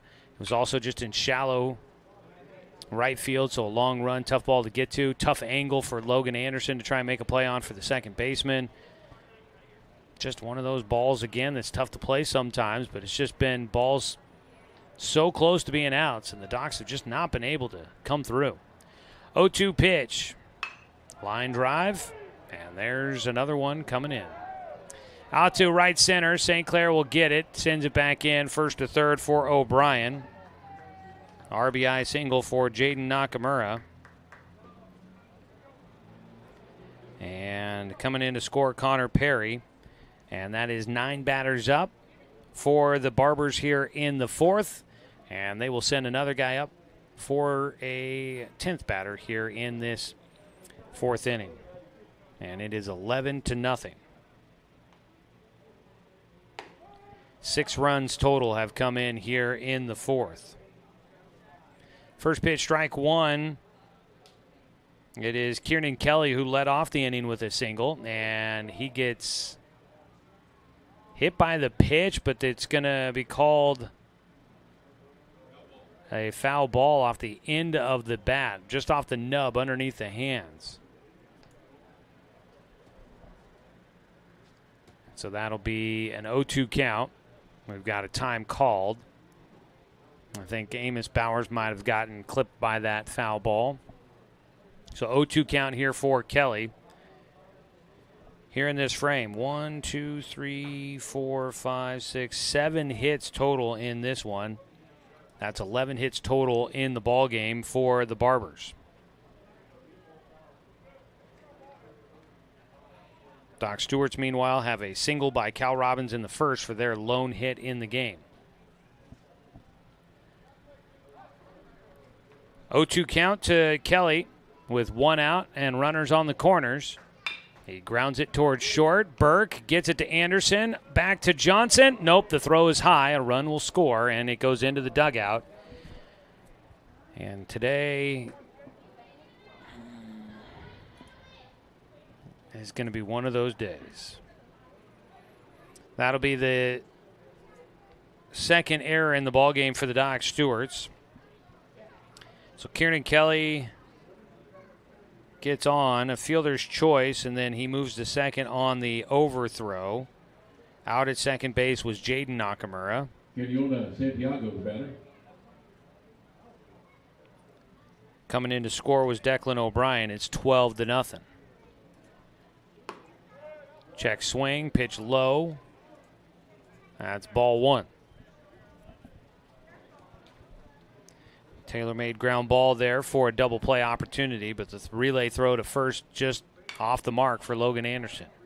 Ball fought off. 1-1 count for the leadoff man, Kainoa Santiago, who bats for a fourth time. We're still here in this fourth inning.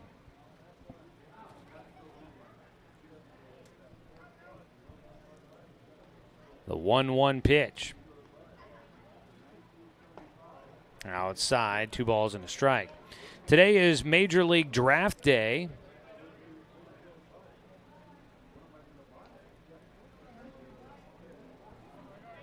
That is happening here today.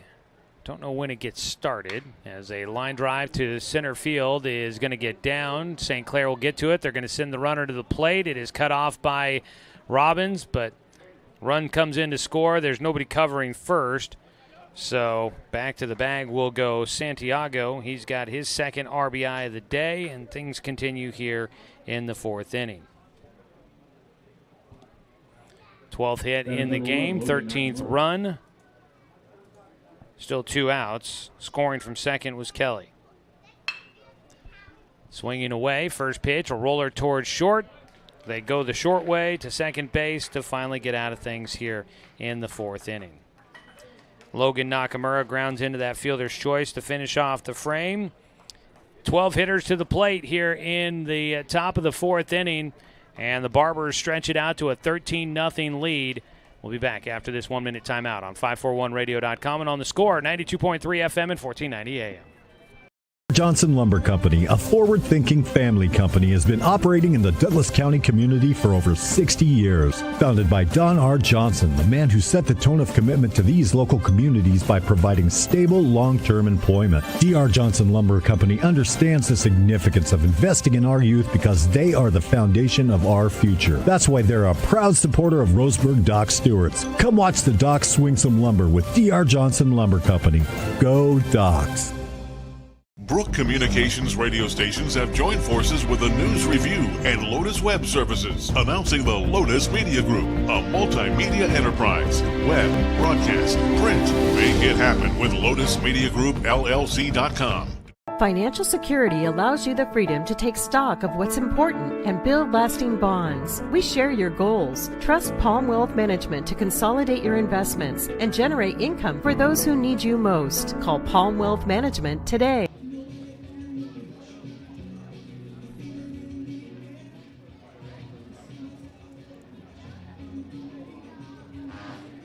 Well, it's been a frustrating Sunday, to say it the least, for the Roseburg Doc Stewarts. They trail 13-0 against the Portland Barbers. We'll take a 10-second break for a legal ID. This is Doc Stewarts Baseball here on the Score.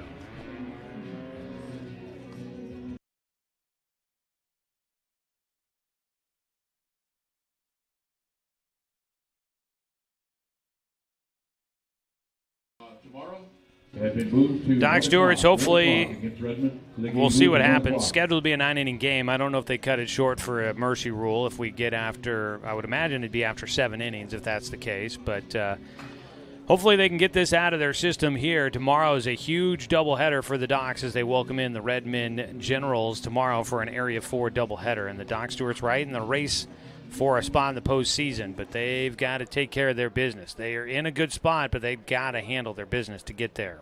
Right now they trail 13-0, 13 runs, 12 hits, no errors for the Barbers. You've got no runs on 1 hit. Number 4, Logan Anderson. And 2 errors for the Doc Stewarts here today.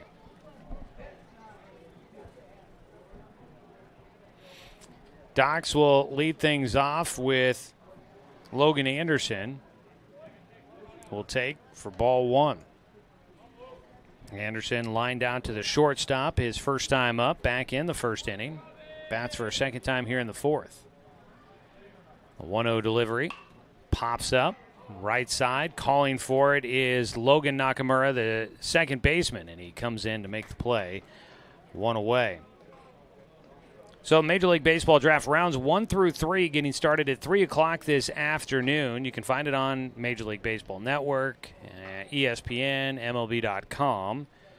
I was kind of pulling it up and looking at prospects from the state of Oregon. There are a few high schoolers. First pitch, swinging away. That ball laced into foul territory for Cal Robbins. Way ahead of that one. Strike 1 for Cal with nobody on and 1 out. So from the state of Oregon, the highest rated high schooler, according to MLB.com, is Cruz Schoolcraft out of Sunset High School. He's been a big name. Lefty pitcher. Listed at 6'8", 229 pounds. Holy smokes. 1-1 count for Cal. He gets underneath one, off the handle, fouled back for strike 2. You've also got Summit's Slater DeBrun, another lefty. He's a outfielder. And then from my alma mater, Sam Barlow High School, River Hamilton, a right-handed pitcher, 6'3", 195. And those are the top-rated high school players in the state of Oregon that might go in the Major League Baseball draft here over the next couple of days. Now, you do have, I believe it's Grady Keljo. There's a ball popped up out towards right center. This ball is going to get down and roll all the way. Well, actually got knocked down and didn't roll to the fence, but it is a double for Cal, who's got both hits in this ball game for the Docs. Cal saw one that he could get around on, as he tends to do. And he ends up at second base with 1 out, 2 hits in the game for Cal. He's got a single and a double. He had the first hit of the game for the Docs, which was brought to you by the MSK True Value family of stores in Myrtle Creek and Tri-City. Taj Flora got robbed of a hit with a line drive to the shortstop his last time up. He takes low, ball 1. Ball got lost underneath Kieran Kelly. He finds it, and out at second base, Cal Robbins hangs on there. Wind picking up out there in the outfield, blowing things around, but it's blowing in from center field right now. Outside, 2-0 count for Flora. The top-rated player from the state of Oregon, and, I mean, he could be considered a guy from the state of Oregon, although not from Oregon. It's Iva Arquette from Oregon State. And there's a ball fouled back by Flora. 2 balls and a strike. Iva Arquette expected to go in the first round. Kind of looks like you could possibly maybe look at Cruz Schoolcraft going in that first round as well. And we mentioned Grady Keljo. I guess there might be some sort of intrigue about possibly him going at some point in the draft as well. Keljo out of Jesuit High School. 3-1 pitch, ball 4 issued for Taj Flora. He gets on at first. First walk issued by Max Bishop, and the first time the Docs have had 2 runners on base. That'll prompt a visit out to the mound for Coach Joe Duran and for the catcher, Kieran Kelly. They'll go out and have a conversation. While we've got a break in the action, let you know today's game brought to you by Cascade Community Credit Union, belong to Douglas County. Docs with the heart of their lineup coming up here this inning, trying to see if somebody can come up with a base hit to get them on the board, get some positive momentum going. Dane St. Clair will look to see if he can be that guy. The heart of the lineup is brought to you by Floors by Design. Flooring's at the heart of every home, and Floors by Design is the premier location in Douglas County, offering the latest and greatest from the industry's leading manufacturers. Visit roseburgflooring.com for more information. 13-0 the score here. The Barbers in front. Dane St. Clair with 2 runners on base swings after the first pitch for strike 1. So we'll be keeping tabs on that. I brought with me to the ballpark today my list that I did up last year during the Major League Baseball draft period. There's the 0-1 pitch. Line drive, 1 hop, snagged at second base. They go to second for 1, relay to first. Double play will get the Barbers out of things here. Heck of a play by Logan Nakamura at second base, and he will start a double play from his knee. Made a great stop on a short hop, throws to second base to get Taj Flora to start the double play, and then back over to first by Jaden Nakamura as they will get Dane St. Clair. That'll be a twin killing to finish things off here in the 4th inning. Some sharp defense behind Max Bishop keeps it a scoreless game for the Docs. No runs, 1 hit, no errors, and 1 man left on. Go to the top of the 5th inning. Doc Stewart's trailing 13-0 on 541radio.com and on the score, 92.3 FM at 1490 AM. Turn your home into your dream sanctuary with help from Douglas County Farmers Co-op. For over 100 years, we've carried everything you need to keep your garden and crops green and growing, including a large selection of soil mixes, composts, fertilizers, and other soil amendments. You'll also find stones, boulders, gravel, and more to add structure and diversity to your yard. Stop by or shop at DouglasCountyFarmersCoop.com.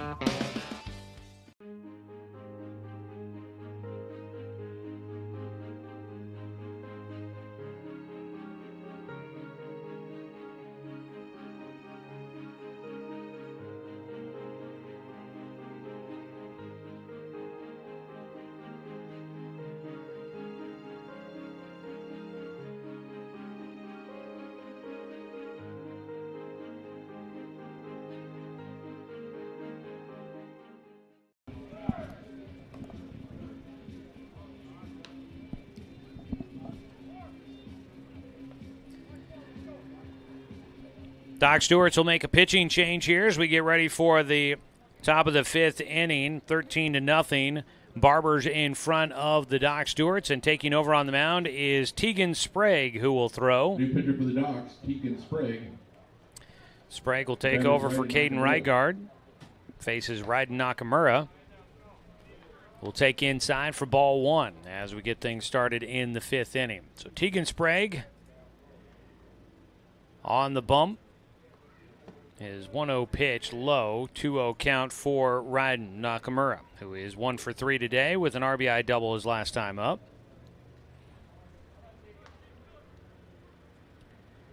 Two-0, fouled third base side for strike 1. That was the ball that was hit to left field that Ryan Shaver out there tried to make the play, but ended up overrunning it as the ball drifted back towards fair territory. He ended up just on the other side of the foul line, reaching back to try and make the play and could not. 2-1 delivery here for Sprague. Misses low and then falls behind 3-1. So Sprague takes over for Caden Rygard. Sprague trying to stay in the at-bat. His 3-1 pitch is a line drive right to Paxton Burke at short. Burke will snag it out of the air. That's the first out here in the top of the 5th. Line drive to short, 1 away as Nakamura goes down. Brings up Gabe Coltman. He is 2 for 2 in the game. Has 3 RBI. 2 of them coming on a single in the 4th inning. Out of the windup for Sprague, and he delivers a fastball low for strike 1, fouled away by Coltman. So Caden Rygard came in and got the final 2 outs in the 4th inning, and that's all they have him do. It's a ground ball fouled once again by Coltman, and he's behind 0-2.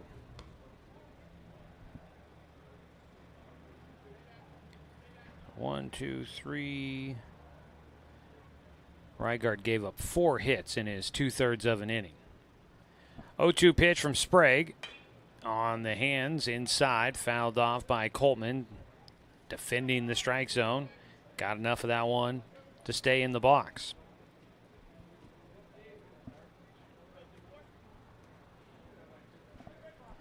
Oh-2 again for Sprague. Breaking ball pulled towards third.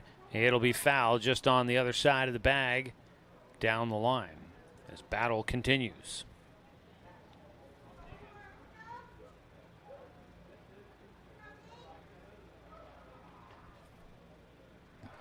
So putting together the final lines and the final numbers on both Cheney and Rygaard as they combine to pitch the first 4 innings.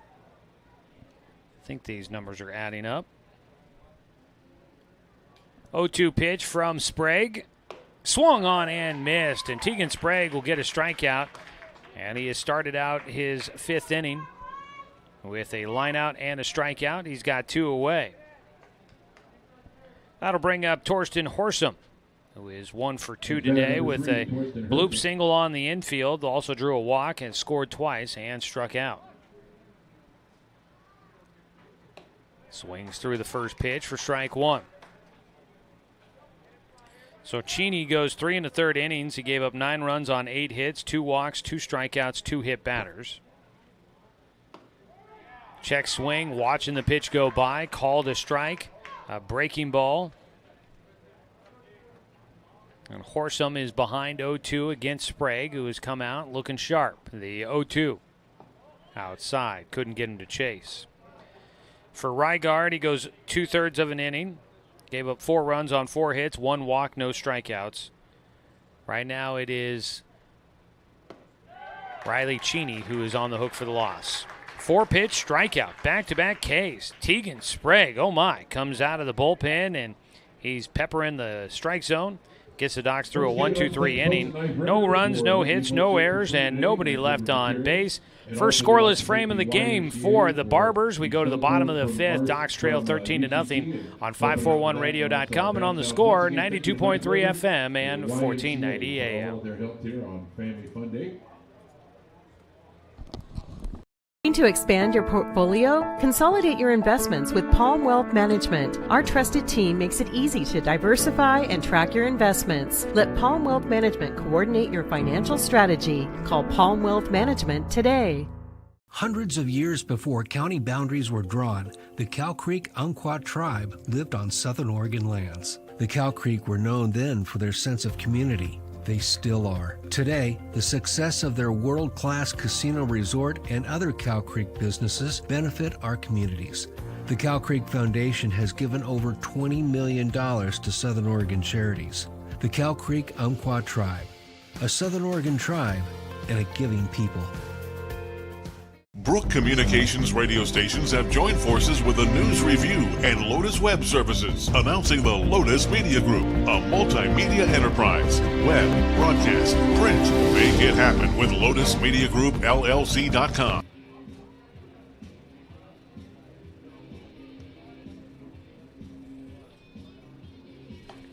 Bottom of the 5th, Max Bishop continues to throw for the Barbers. Why not? He has allowed just 2 hits, no runs through 4 innings of play. Today's ball game brought to you by DC Farmers Co-op, where everyone is welcome to shop. We had our player interview with Cal Robbins before the game, brought to you by Evergreen Family Medicine. Expect the unexpected at Evergreen Family Medicine. Serving Roseburg, Myrtle Creek, and Sutherland, Evergreen offers more than traditional primary care. You can always expect more from Evergreen. Brings up Jake Johnson to lead things off. Batting for a second time. He struck out looking his first time up. Jake takes high and inside for ball 1. So I was starting to talk about it before the Barbers turned a nifty double play to finish things off in the 4th inning. But I brought with me a list that I started working on last year of former Docs players that have gone on to get drafted as a pitch inside. And I have a list of 24 players that suited up for the Docs at one point that have been drafted, not necessarily making it to the majors, but have been drafted as a pitch in for a strike. 2 balls and a strike to Jake Johnson. There are some notable names, of course, like the likes of Jamie Burke, who had a lengthy career in Major League Baseball. As the ball popped up and out of play, strike 2. Was able to make a career of it, spend some time in the majors. Played for a few different teams. After he was drafted in 1993 out of Roseburg High School, out of Oregon State, 9th round, going to the Los Angeles Angels. Spent time, of course, with the Mariners in the major leagues. 2-2 count for Jake Johnson. Fouls off the pitch, stays alive. But that all kind of was prompted last year because former Doc Stewart's player Drake George, at the time he went by Drake Bourgeois, he was selected last year in the 13th round by the San Francisco Giants, and he's actually been having a decent start to his professional career. So ground ball towards third base, scooped up by O'Brien, has time, throws to first, and will get the put out, 1 away. Ground out for Jake. 1 down. Ryan Shaver will bat. He is 0 for 1 in the game with a fly ball out to right field. Ryan Shaver. So Drake drafted last year, most recent guy from the program to go on to get drafted. That was back-to-back years that the Docs had a former player taken in the Major League Baseball draft. I don't know if that streak will continue this year. I can't think of necessarily anybody that might be there. The first pitch swinging away. Shaver launches one in the air to center field. Wind will bring this one back towards the infield. The racing back in to get underneath it. Santiago makes the catch, 2 away. Quick out there for Max Bishop. 2 down. Doc Stewart's will bring up Danner Wirtz, batting with 2 outs and nobody on. Jay Stoffel was taken in the 8th round by Minnesota in 2023. Never did end up getting a chance to play professional baseball as injuries forced him out of the game. As a strike taken by Wirtz. So 2023 and then followed by Drake in 2024. Back-to-back years, Doc's former Doc Stewart player has been taken in the Major League Baseball draft. The 0-1 pitch. Outside, 1-1 for Wirtz. I know Austin Anderson was, I think, hopeful that maybe that might be the future for him. He'd been dealing with injuries up at the University of Oregon, didn't play this last spring, helped coach with the UCC, but not sure if maybe he's decided to just go the coaching route now. It's a pitch high, 2 balls and a strike. He was the head coach or one of the coaches for the Leidos Lab team that was here playing in the Single-A tournament over the 4th of July weekend. That team looked pretty strong. 2-1 pitch. Wirtz gets underneath it but fouls it back. Strike 2.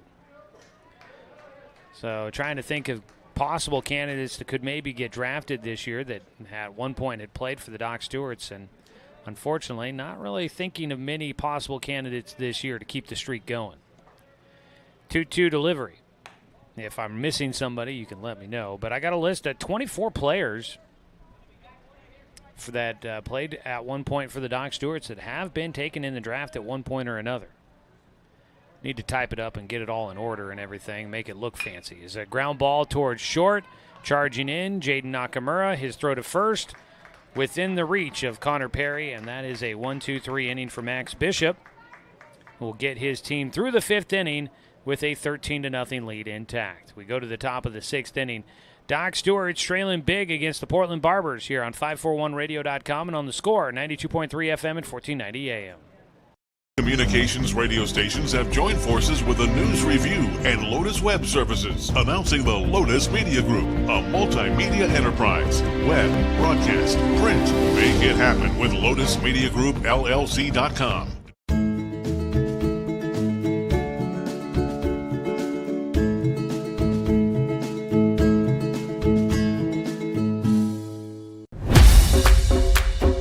It wasn't until 1925 that the American Legion gave birth to its first youth program, and that was American Legion Baseball. And the emphasis was on citizenship and sportsmanship. Travel ball, a lot of the times you go and you play and it's kind of just more of an individual game. But in Legion Baseball, it's more of a team working towards a goal, and I really appreciate that. That you're playing for something more than just yourself.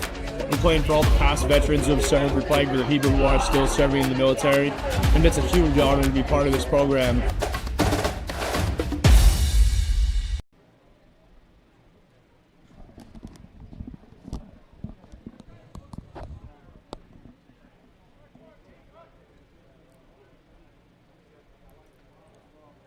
Fletcher Coleman will enter the game defensively for the Doc Stewarts in left field. Ryan Shaver will be replaced.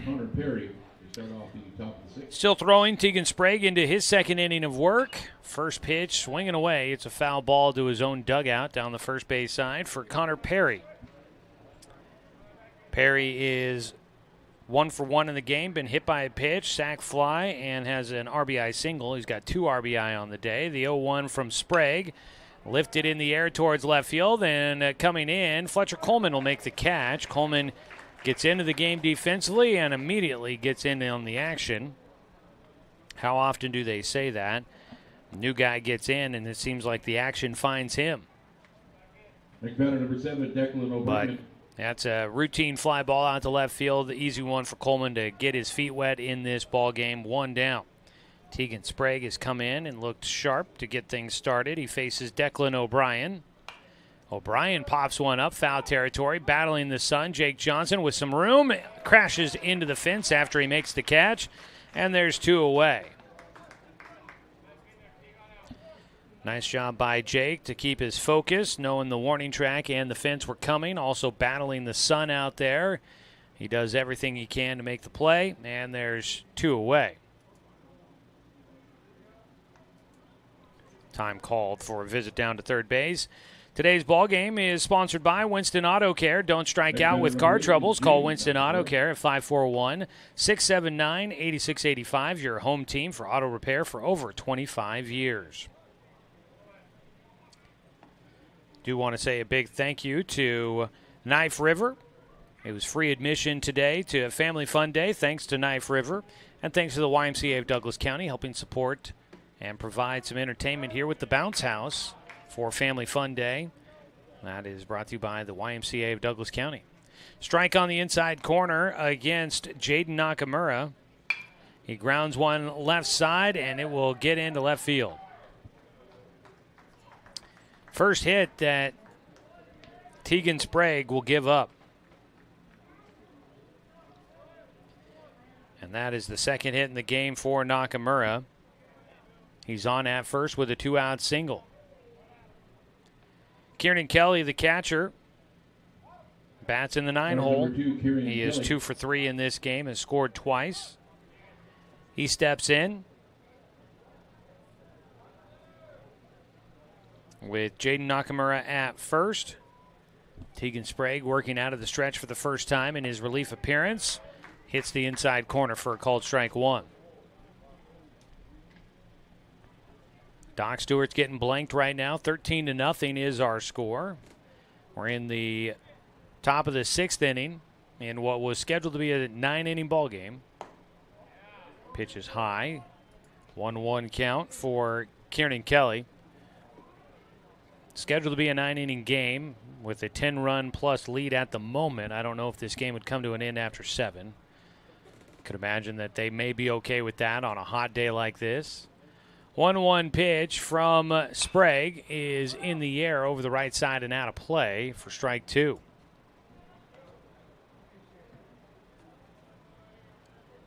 Two balls, 2 strikes.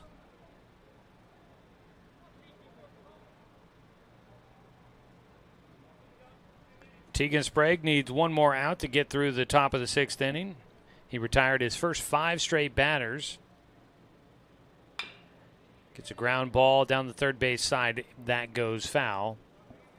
Stays a 1-2 count for Kelly. All right, kids, last call for the Bounce House. Last call if you want to go to the Bounce House. Guess they're wrapping things up in the Bounce House right now, so that's...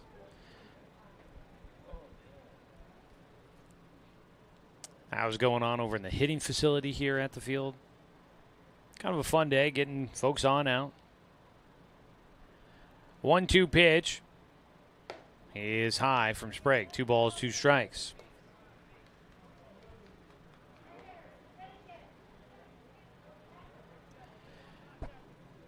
Top of the 6th inning. It is 13-0. The Barbers in front of the Doc Stewarts. 2 down, the 2-2 pitch. Oof. I think everybody thought that was going to be strike 3, but it's not. And the count goes full. 3 balls, 2 strikes. Sprague facing the 9-hitter Kieran Kelly, and he will walk him. Up to second base goes Jaden Nakamura. Sprague will have his first walk that he allows. That's the 4th walk that the Docs have allowed here today. And it sends us back to the top of the order, which has been tough. Kanoa Santiago is 2 for 3 in this game. Been up 4 times. He's been on base 3 times. He has driven in a couple of runs.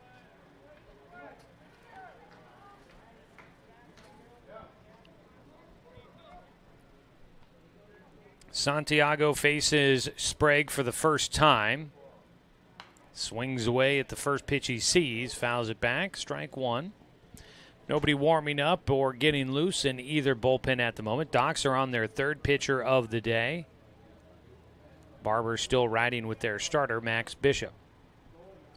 The 0-1 for Sprague. Catches the outside corner for strike 2, and he needs 1 more.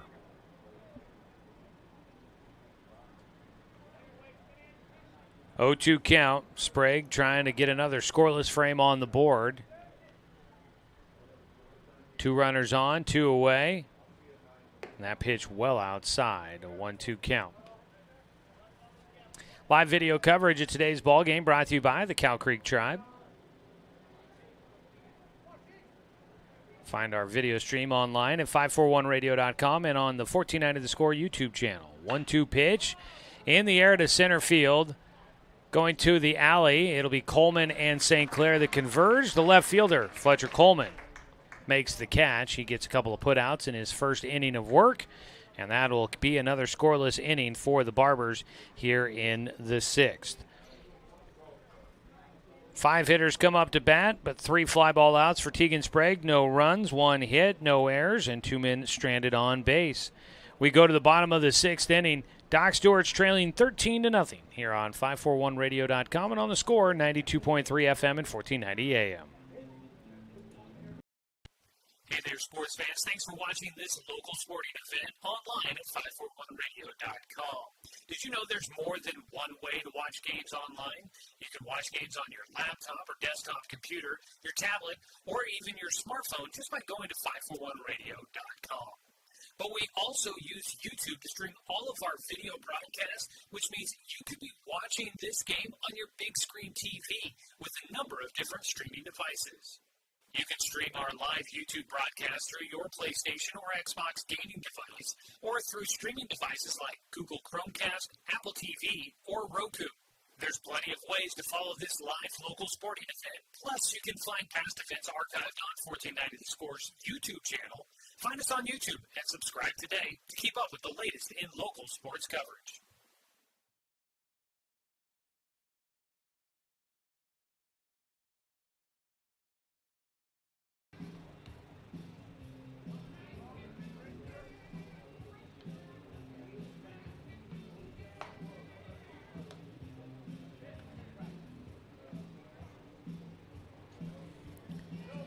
Bottom of the 6th inning here. Doc Stewart's trailing by 13 against the Barbers, and we do get a new man on the mound for the Barbers.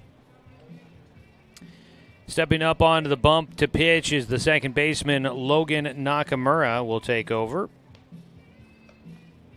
Nakamura. For the Barbers, Logan Nakamura. Logan Nakamura will take over for Max Bishop, who goes 5 innings. He gives up just 2 hits, and he will allow no runs, 1 walk, and he ended up with 4 strikeouts in the ball game.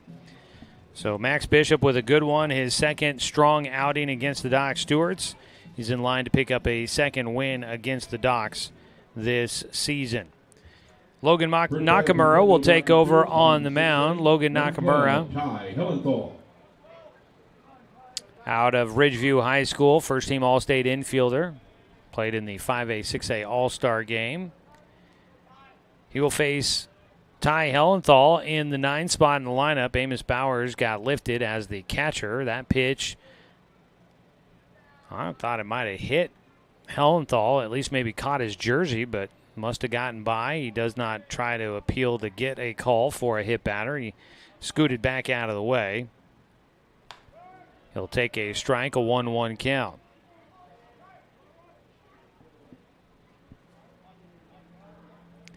New batter, new pitcher, swinging out in front. Hellenthal falls behind, a ball and 2 strikes. Ty Hellenthal getting his first at-bat of the day. Top of the order waits on deck. That's Paxton Burke. Hellenthal lifts one right side. Could be a troublesome spot. It will get into foul territory, though. Out of play, and that is going to be a long foul ball that does not change the count. 1 ball, 2 strikes. Docs Baseball brought to you by Flyaway Travel. Contact the travel experts at Travel Leader Flyaway Travel. Make sure that you have an agent in your corner. Call them at 541-672-5701. 1 ball, 2 strikes. Logan Nakamura out of his stretch. Sitting on a breaking ball, Hellenthal lifts it out towards left field on the run and tracking it down. The left fielder will make the catch. I believe that's still Ryden Nakamura out there. Do need to look around the diamond and figure out what other defensive changes came along with the pitching change. That is Ryden Nakamura still out in left field. 1 away on the long fly ball out for Ty Hellenthal. Swinging away on the first pitch, Paxton Burke fouls it off for strike 1. So let's see, behind the plate, that is still Kelly. Still Perry at first, and taking over at second, it's going to be Jaden Nakamura. As the ball fouled down the left field side, it'll get down right in Nakamura out in left field. Gave it a chase, but couldn't get there in time. So Jaden Nakamura moves over from shortstop to second base to take over for Logan Nakamura. The 0-2 pitch from Logan is outside. 1-2 count. So the new shortstop.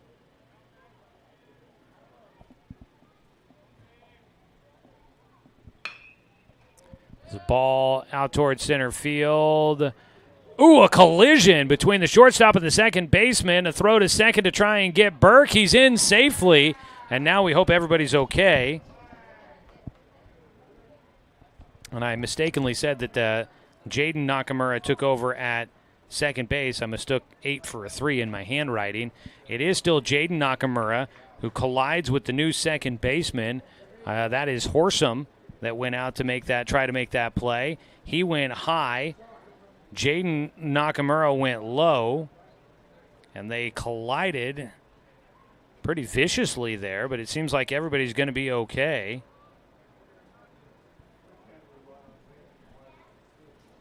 Yeah, they're all going to stay out there. So the new second baseman is Torsten Horsam, the DH. Comes into the game defensively and will take over at third base. I'm sorry, make that second base. I was writing the letter or the number 3, and there's a strike on the first pitch to Cal Robbins, and make that Logan Anderson. Paxton Burke gets a double on a fly ball, a little blooper out to a shallow center field. Foul ball for Anderson, and it's an 0-2 count. Glad to see that everybody seems to be okay after that, what looked to be a fairly violent collision between the two middle infielders. Logan Anderson, 0-2 pitch behind his head. He ducks out of the way. 1 ball, 2 strikes. Anderson 0 for 2. Line out to short and a fly out to second. Doc's trying to get a run on the board. They trail it 13-0. Got a man in scoring position. A slow roller at third base side. It is picked up by the third baseman. Throw across the diamond. Anderson is forced out at first. 2 down. Up to third base goes Burke. And the Doc Stewarts, with 2 outs, have a man at third base for the first time today. And Cal Robbins, who has got 2 hits and 2 at-bats, has an opportunity at an RBI for the Doc Stewarts. RBIs are brought to you by Umpqua Bank. Cal watches a breaking ball for strike 1. Whether it's great deals on investments, savings on loans and lines of credit, or personal banking with no overdraft fees, you can cash in with Umpqua Bank, member FDIC. Stop by one of their 6 branches in Douglas County and Roseburg, Sutherland, Myrtle Creek, and Canyonville. 1-1 count to Cal Robbins. Breaking ball, and the call is that he went around, couldn't hold up. Strike 2 as he chases after a curveball well outside the zone. Logan Nakamura on the mound. Some wicked movement on that pitch. We'll get ready for his 1-2 pitch, see if he can wipe out Cal Robbins.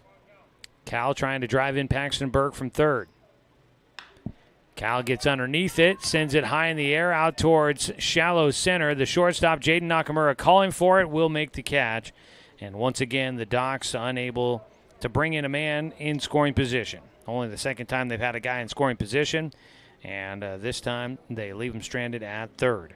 No runs on 1 hit, no errors, and 1 man left on. Docs still getting shut out. We go to the top of the 7th, 13-0 our score on 541radio.com and on the Score, 92.3 FM and 1490 AM.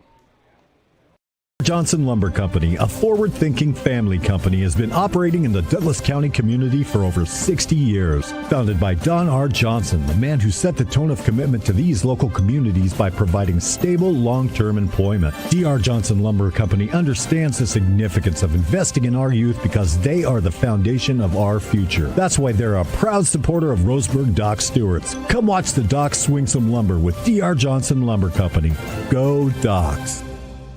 Brook Communications radio stations have joined forces with the News Review and Lotus Web Services, announcing the Lotus Media Group, a multimedia enterprise. Web, broadcast, print.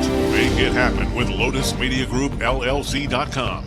Financial security allows you the freedom to take stock of what's important and build lasting bonds. We share your goals. Trust Palm Wealth Management to consolidate your investments and generate income for those who need you most. Call Palm Wealth Management today.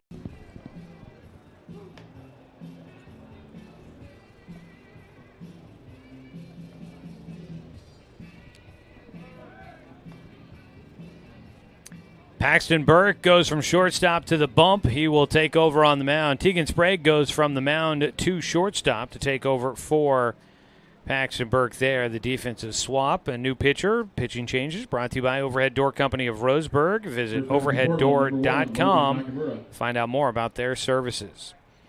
So Burke will take over. He'll face Logan Nakamura, who is now a pitcher for the Barbers. Pitch is high for ball 1. Logan Nakamura is 0 for 3 in the game with a walk and a run scored. The 1-0 is high and away. 2-0 count to the lefty. Paxton Burke takes over. He's the 4th man used for the Doc Stewarts in the ball game. His 2-0 pitch comes inside and misses. 3 balls and no strikes. Today's game brought to you by Barnes Heating and Cooling, your complete energy company. Visit barnesheatingandcooling.com or call them at 541-459-1545. 3-0 pitch in for a strike. Catches the inside corner at the knees against the lefty. Nakamura, a left-handed batter, but he throws right-handed. 3-1, taken on the outside corner for a strike. And back into the at-bat, Burke. Full count pitch coming up. He works out of the stretch with nobody on base. Kicks and fires. Misses high and away. Could not get the hitter to chase after anything. Nakamura watched every one of the pitches go by in that 6-pitch at-bat. Walk issued. Every pitcher for the Docs so far has issued at least 1 walk. Riley Cheney went the longest. He pitched 3 1/3 innings and allowed 2 walks. Swing and a miss, strike 1. The hitter is Raiden Nakamura, the left fielder.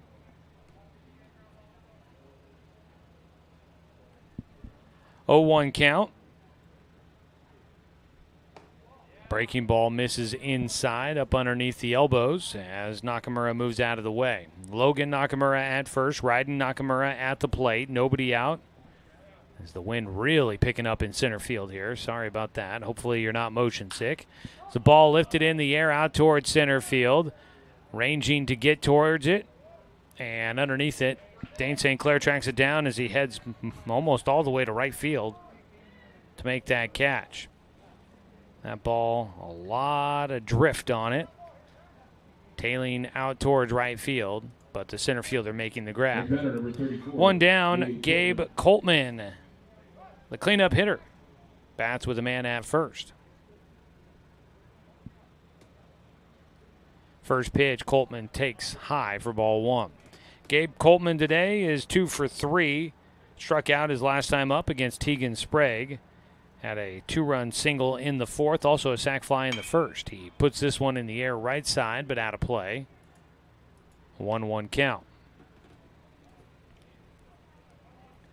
I was looking at players out of Roseburg High School that have gone on to get drafted and then make it to the majors. It's a ball fought away and out of play again. That'll be strike 2 against Gabe Coltman. Talked about Jamie Burke earlier. Old one back from 1972, Terry Cornett. It's a pitch, throw down to second base, just a bit offline for Hellenthal. In safely goes Logan Nakamura to second base. 2-2 count at the plate for Gabe Coltman. And a stolen base puts a man in scoring position with 1 out. That stolen base for Logan Nakamura keeps him out of the double play. 1 away, 2-2. Terry Cornett went to Lynn Benton Community College, was taken in the 4th round by the San Francisco Giants, ended up getting a taste of big league ball for a little bit. Not a very long trip to the majors for him. It's a pitch high, 3-2 count. Happened to look him up again just not that long ago, a couple of days ago. And he's on my list of the 24 players that suited up at one point for the Doc Stewarts that went on to get drafted in the major leagues. Of course, the Major League Baseball draft coming up here in just about 8 minutes. It'll get started. Ball popped up in the air right side. Long run for Taj Flora. Jake Johnson also twisting and turning, trying to track that ball into foul territory. Man, this wind has really been playing with those fly balls. It lands in foul territory. Jake couldn't get underneath it. Loses his hat. Trying to twist and turn. He was looking over one shoulder, looks back over the other shoulder, back over the other shoulder again. Back and forth he went trying to track down that ball. Initially, I thought that ball would land closer to the foul line. It ended up almost all the way into the bullpen for the Barbers down the right field side. So we go back to a 3-2 count at the plate for Gabe Coltman. Paxton Burke with 1 out and a man at second. Delivers the full count pitch. Hard hit up the middle. Gets into center field. Dane St. Clair will pick it up. The Barbers with a comfortable 13-0 lead do not force the issue. Nakamura ends up at third base on a base knock by Coltman. His 3rd hit in the game. And that puts runners on the corners with 1 away. Torsten Horsum, the now second baseman.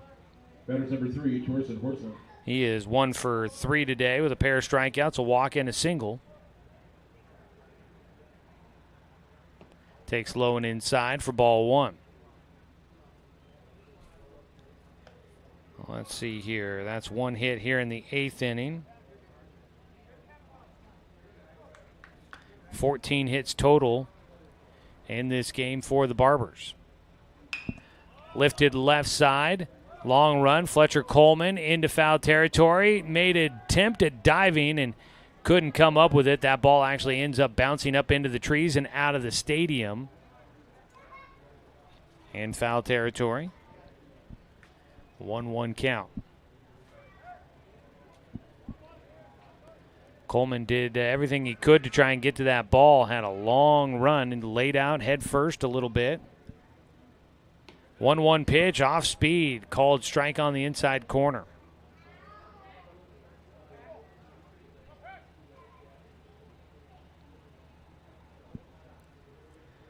The 1-2 pitch. Strike 3 called.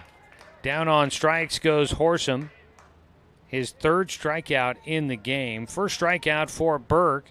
2 down, and Connor Perry will bat. Perry is 1 for 2 in the game. Has a couple of RBI. Bats with runners at first and third with 2 down. Top of the 7th inning, 13-0. The Barbers in front. They haven't scored since the 4th inning. Scored 2 in the first, 1 in the second, 2 in the third, and 8 in the fourth. Ball fouled back by Perry for strike 1. Tegan Sprague was able to hold the Barbers scoreless over the last 2 frames, the 5th and the 6th innings. Paxton Burke trying to keep it going with a scoreless 7th. Misses low with a breaking ball, 1-1 count. Sunny, warm afternoon here in the Umpqua Basin. Breezy as well. The 1-1 pitch, lifted in the air down the left field side, and it goes foul. Hits off the wall, stays in the ballpark for strike 2. Let's see here. The National Weather Service says, going to that to trust that more than my phone, which has been just way off every day, it feels like. 95 degrees right now is what the National Weather Service out of Medford says. Ground ball comebacker. Burke knocked it down. That probably hurt his own cause. Burke tried to make a play on it, knocked it down, slowed it down, and that made it nearly impossible for either Sprague or Anderson to make a play on the ball up the middle. That run comes in. It's 14-0, and the top of the 7th will continue as Connor Perry will pick up an RBI on a single on the infield. First pitch, strike 1. Declan O'Brien. Logan Nakamura scores. Gabe Coltman moves to second. This ball popped up and out of play. 0-2 count for O'Brien, who is 2 for 4 with a couple RBI. 0-2 pitch, outside. 2 hits here in the 7th inning. 1 run has come in. Paxton Burke unable to keep the scoreless innings going.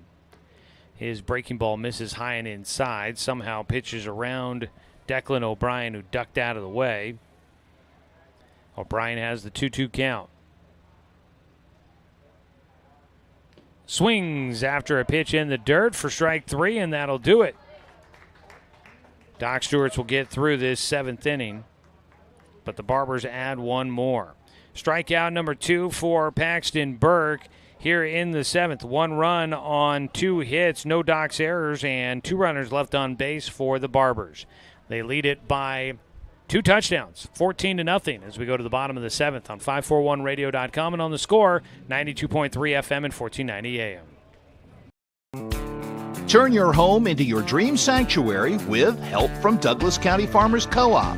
For over 100 years, we've carried everything you need to keep your garden and crops green and growing, including a large selection of soil mixes, composts, fertilizers, and other soil amendments. You'll also find stones, boulders, gravel, and more to add structure and diversity to your yard. Stop by or shop at DouglasCountyFarmersCoop.com.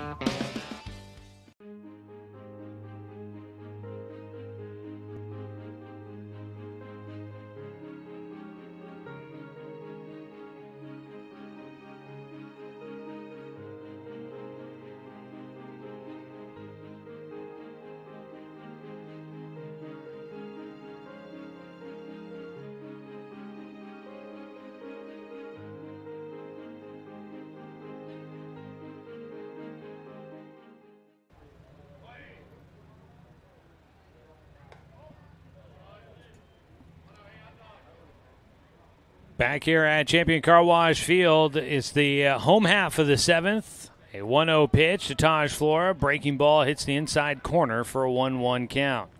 Doc Stewart's trailing 14-0. Trying to see if they can keep this game going. Ball fouled off by Flora. 1 ball, 2 strikes. Logan Nakamura still throwing into his second inning of work. Allowed 1 hit, but no runs in the 6th. Not 100% sure whether or not this game will continue unless the Docs score 4 or more runs. Pitch outside, 2-2. I would assume a mercy rule's in effect after 7 since it's a 9-inning ball game, but don't quote me on that. 2-2 pitch is just a bit elevated. Full count now for Taj Flora. Docs are trailing 14-0, so I mean, one way or another, they're going to need a lot of runs if they want to stay in this game, whether it's because of the mercy rule or not. As the ball lifted in the air out towards left field, well struck. Nakamura going back. It's over his head. It will bounce short of the warning track, and Taj Flora has his first hit of the game. It's another double. Docs have had 3 doubles in this ball game. They've got 4 hits total, and 3 of them for extra bags. They still, though, have not been able to score. Taj gets a hold of one out towards the scoreboard out in left center. Took 1 hop and then tracked down by Raiden Nakamura out that direction. Dane will poke one out towards left field. It drops down, and they're going to send Flora, and that'll break the goose egg. 1 run will score. Back-to-back hits for the Doc Stewarts. And Dane St. Clair will have the first RBI of the game for the Docs. The Barbers with a comfortable 14-run lead. They were willing to just make sure that St. Clair didn't get more than a single out of that one. And coming in to score is Flora. RBI for Dane St. Clair. He cashes in on the moment. And RBIs are sponsored by Umpqua Bank. It's a strike called against Jake Johnson. Whether it's great deals on investments, savings on loans and lines of credit, or personal banking with no overdraft fees, you can cash in with Umpqua Bank, member FDIC. 0-1 count to Jake. Johnson will send one out towards left field. That ball will carry enough, though. Off the bat, I thought that was going to drop in, but it carries out the left field. 1 away. Just didn't seem like it had that much carry on it as Jake got through on his swing. But that ball just hangs up there long enough. Nakamura didn't have to run in too far. Makes the catch in left field. First pitch, a strike to Fletcher Coleman, who bats for the first time, taking over for Ryan Shaver.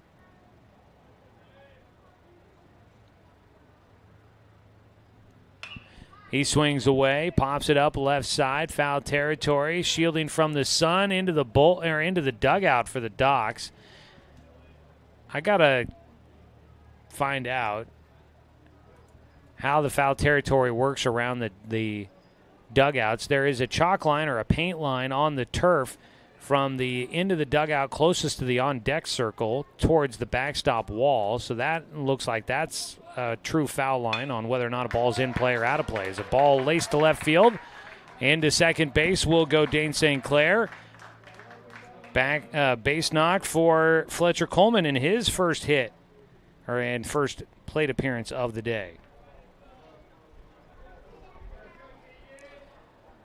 Docs with 3 hits here in the 7th inning.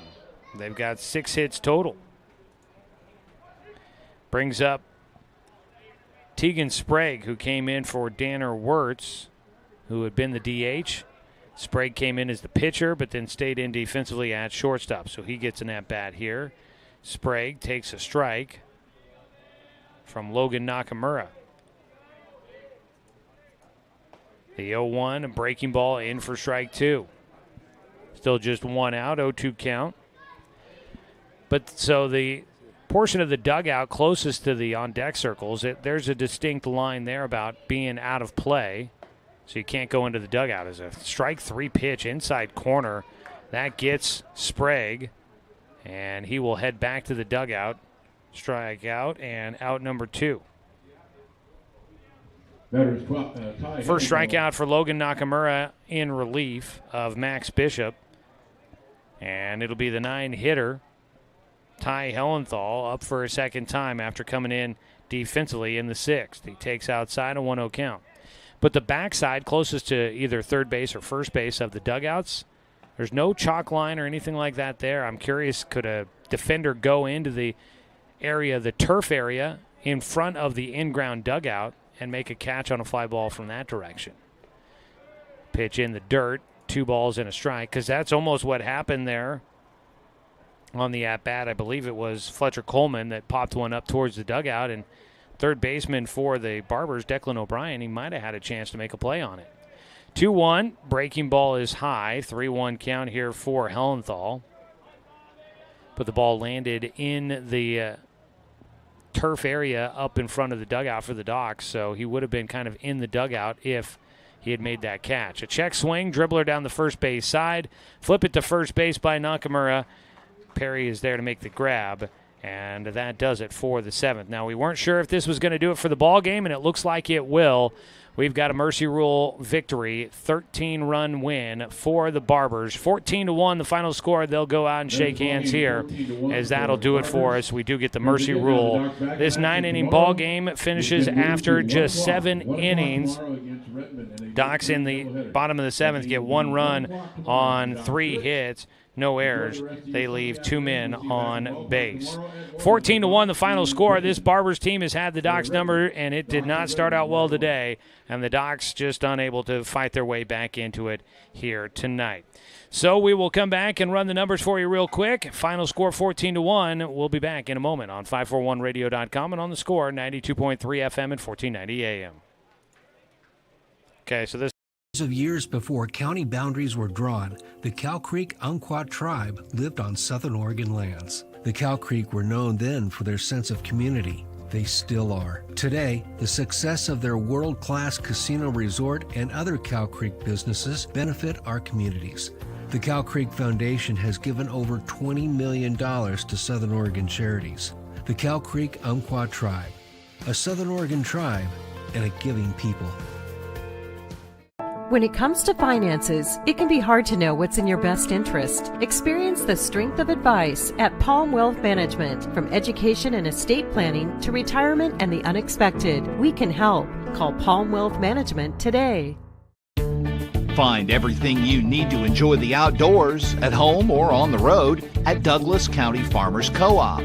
Our garden center has what you need to create an oasis at home, from patio furniture to plants and everything in between. And whether you're barbecuing at home or tailgating at the game, we stock the best products from Yeti, Traeger, and Weber. Stop by or shop online at DouglasCountyFarmersCoop.com. My wife and I moved to Oregon to raise a family, set our roots, and to have a lot of fun outdoors. We quickly realized that we needed a truck or a rig for the projects that we were doing in the backyard. When we were looking to find a place to finance our truck, we asked our patients, and everyone recommended Cascade Community Credit Union. It was so easy to work with Cascade. Everything was done via email, phone, and we didn't even need to go in. I can't wait to finish up the projects in the backyard, go on more adventures in our truck with our boys, and I look forward to working with Cascade again in the future.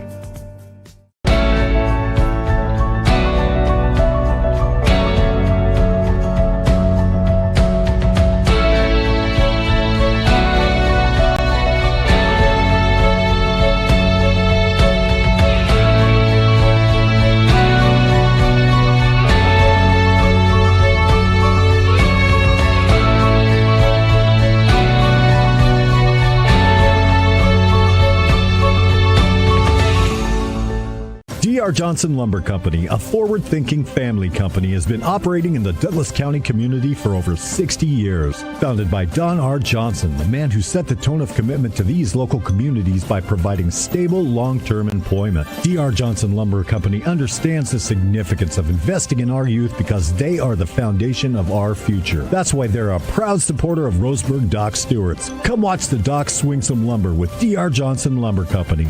Go Docs!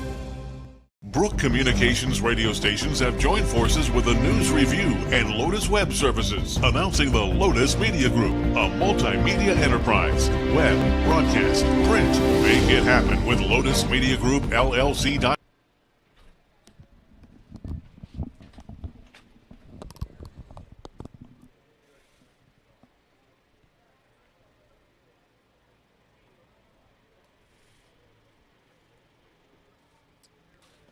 Doc Stewart's here from Champion Car Wash Field. Fall against the Portland Barbers for a fourth time this season. Final score 14-1. Docs lose in a mercy rule as this was scheduled to be a 9-inning game. We only get to 7 innings. Unfortunately, spoiling the birthday of Riley Cheney. Out on the mound, unfortunately, things did not go well for him to start out the game. Gives up 9 runs on 8 hits. And the Barbers just piled it on from there. Welcome you back here, folks. Thanks so much for tuning in and joining us and sticking around for the post-game show here on Family Fun Day from the ballpark. Final numbers here as we take a look at the D.R. Johnson Lumber Company scoreboard update. 14 runs, 15 hits, no errors, and 8 men left on base for the Barbers. 1 run, 6 hits, 2 errors, and 5 men left on base for the Doc Stewarts. Max Bishop gets the win. He only gave up 2 hits over 5 innings, 1 walk, 4 strikeouts. He picks up the victory. Cheney will take the loss. 9 runs allowed on 8 hits over 3 1/3 innings, 2 walks, 2 strikeouts, 2 hit batters. I know it wasn't necessarily the best for Cheney out there, but also just didn't really get a lot of help behind him as well, whether it be the conditions or just misplays out there. It did not go well for the Doc Stewarts in a lot of phases here today. Cheney was the first of 4 pitchers used by the Doc Stewarts. He falls to 0-4 on the season. Caden Rygard pitched 2/3 of an inning. Tegan Sprague pitched 2 innings, and Paxton Burke closed it out with the final inning for the Doc Stewarts. They combined give up 7 hits and 5 runs in this one. 4 of those runs going against Caden Rygard, and the loss today for the Doc Stewarts.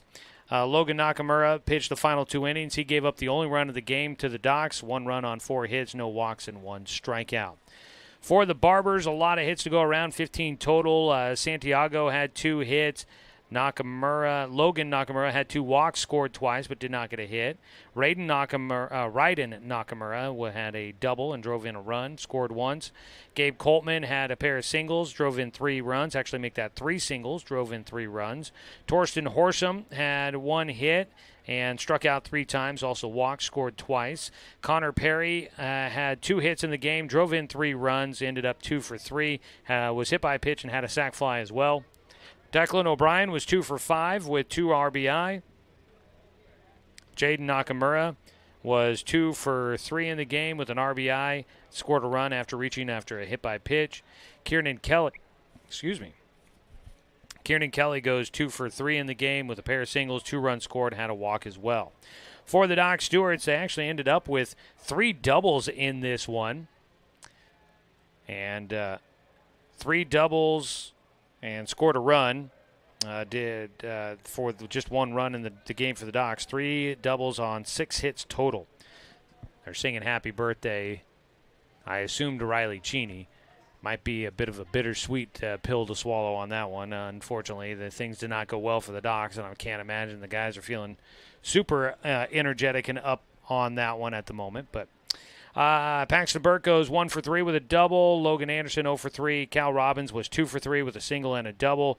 Taj Flora goes 1 for 2 with a double, a run scored. Dane St. Clair 1 for 3 with an RBI single.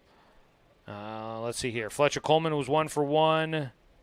And that is it for the Doc Stewarts with their hits here today. So kind of a somber mood on what was supposed to be a fun and energetic day for Family Fun Day here at the ballpark.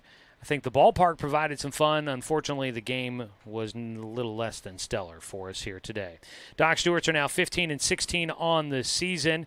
That was a non-league game, so we're hoping that the Docs can wipe that one from their memory pretty quickly, because tomorrow they've got a huge doubleheader against the Redmond Generals, who will make their way here to Champion Car Wash Field for a twin bill, and that is an important 2 games coming up tomorrow. So the Doc Stewarts see a 2-game winning streak come to an end. They're 15-16.